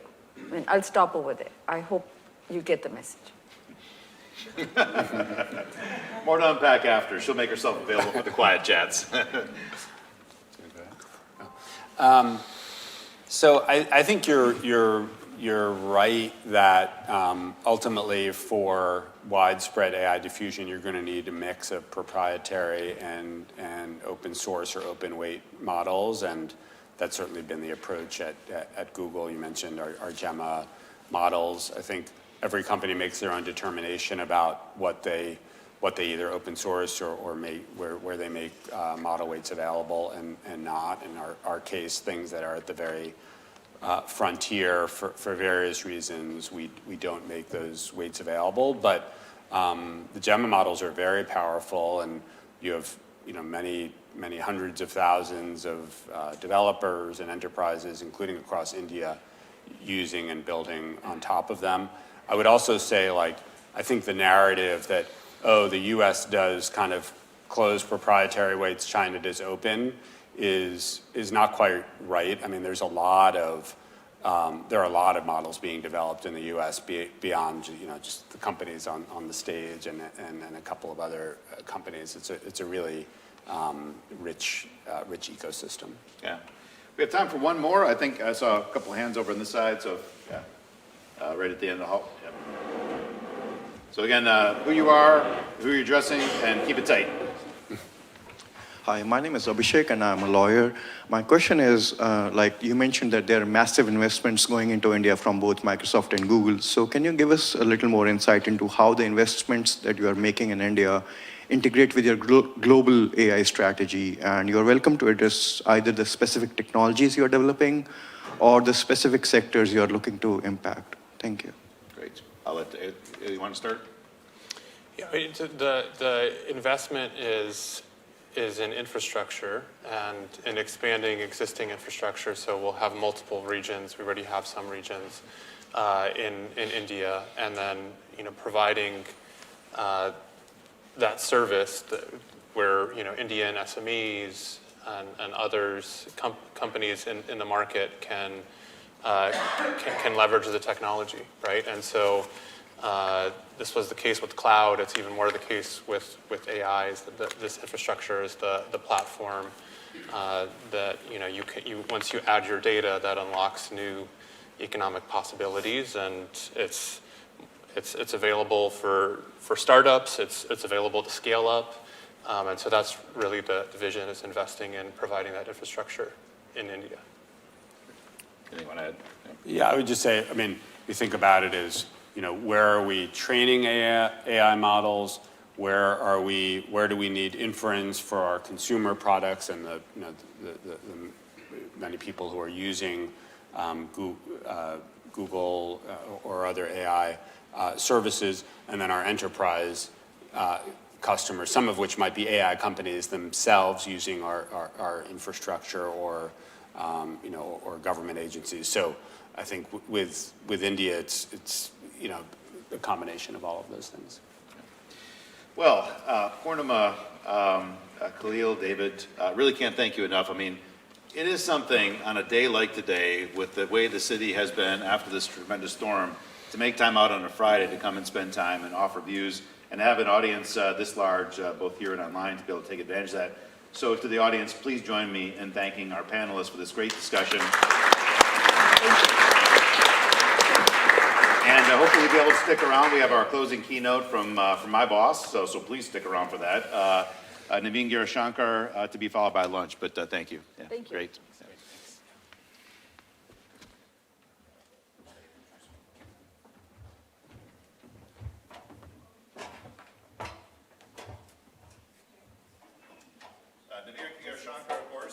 President of the Economic Security and Technology Department. And Naveen, of course, has a phenomenal a diverse set of experiences working for multilaterals at the World Bank, working for the private sector, and of course, his time in government at the Department of Commerce. So Naveen, thanks for being here to help close down today's AI program. Well, thank you so much, Rick, and thank you everyone who joined in person or those who are joined online. I was in my office watching online from the morning, and also was able to get some readouts from the colleagues here, and it seems like a really phenomenal event. Just a couple of points of reflection.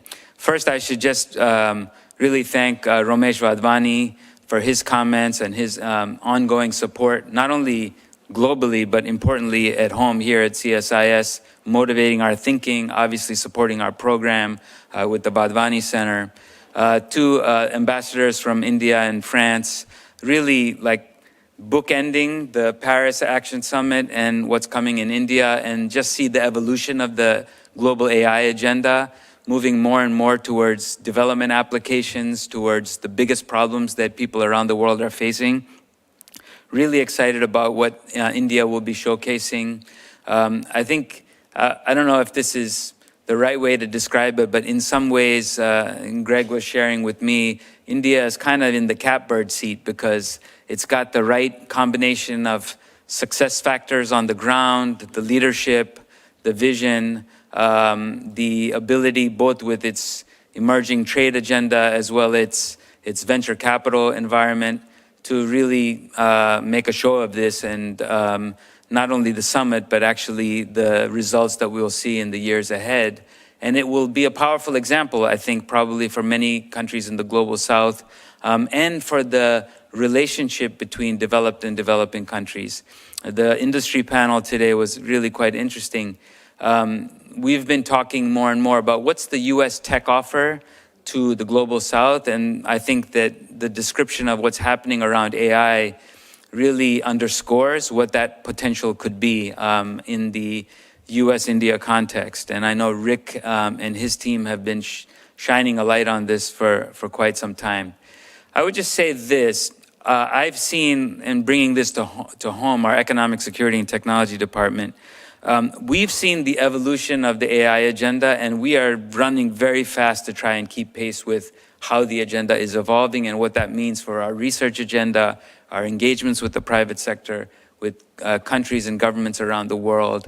Obviously, many of you know the phenomenal work of Greg Allen over the years, now moving the center to really expand its focus and work across our department on not only AI adoption, but AI economic impacts, as Ramesh was saying, obviously AI governance.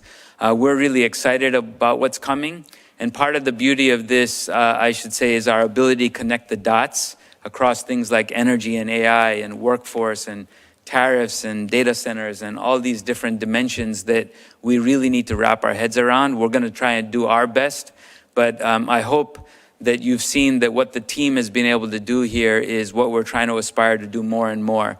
And so with that, I'm going to hand over to Greg, but just really thank you all. And please give us your feedback on what we can keep doing. This is not an area where anyone has the full answer, but we're all groping and sort of grasping for the answer.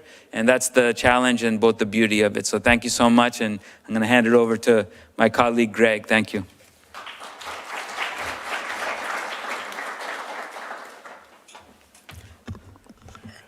If you will just lend me your ears for a few more minutes, I will give you a free lunch, which is right outside and awaiting you. But before we get that, if you would just please listen to me, there's a few people who we need to thank for today's event. First, I want to thank Fathom, the organization whose sponsorship made this event possible and has been a terrific partner for us at CSIS and the Wadhwani AI Center. I want to thank my colleague, Rick Rosso, who showed me around India a few months ago, I guess at this point, and it was really the trip of a lifetime. If you ever have the professional opportunity to travel with this man, say yes immediately. And his connections and his insights made today's conference possible. Also on Rick's team, I want to thank Kirtika, who I guess is behind the scenes right now, but that's what she's been doing for this whole time, who did a lot of work to make this conference possible on the logistics side. Also, Matt and Nicole on the Wadhwani AI Center team did a lot of help in making this conference possible. And I also want to thank the CSIS events and logistics teams who put all this together. If you've been seeing all of this event, I hope you know that the Excel spreadsheet for everything from like when to ring the bell to tell people to come back in from the breaks, all of that has already been planned in advance, and the number one planner of all of that is Miss Sadie McCullough over to my left, and this was her first time being the orchestra conductor of a conference of this scale, and I think she knocked it out of the park. So if you could please join me in thanking all those people, and then you can go to lunch.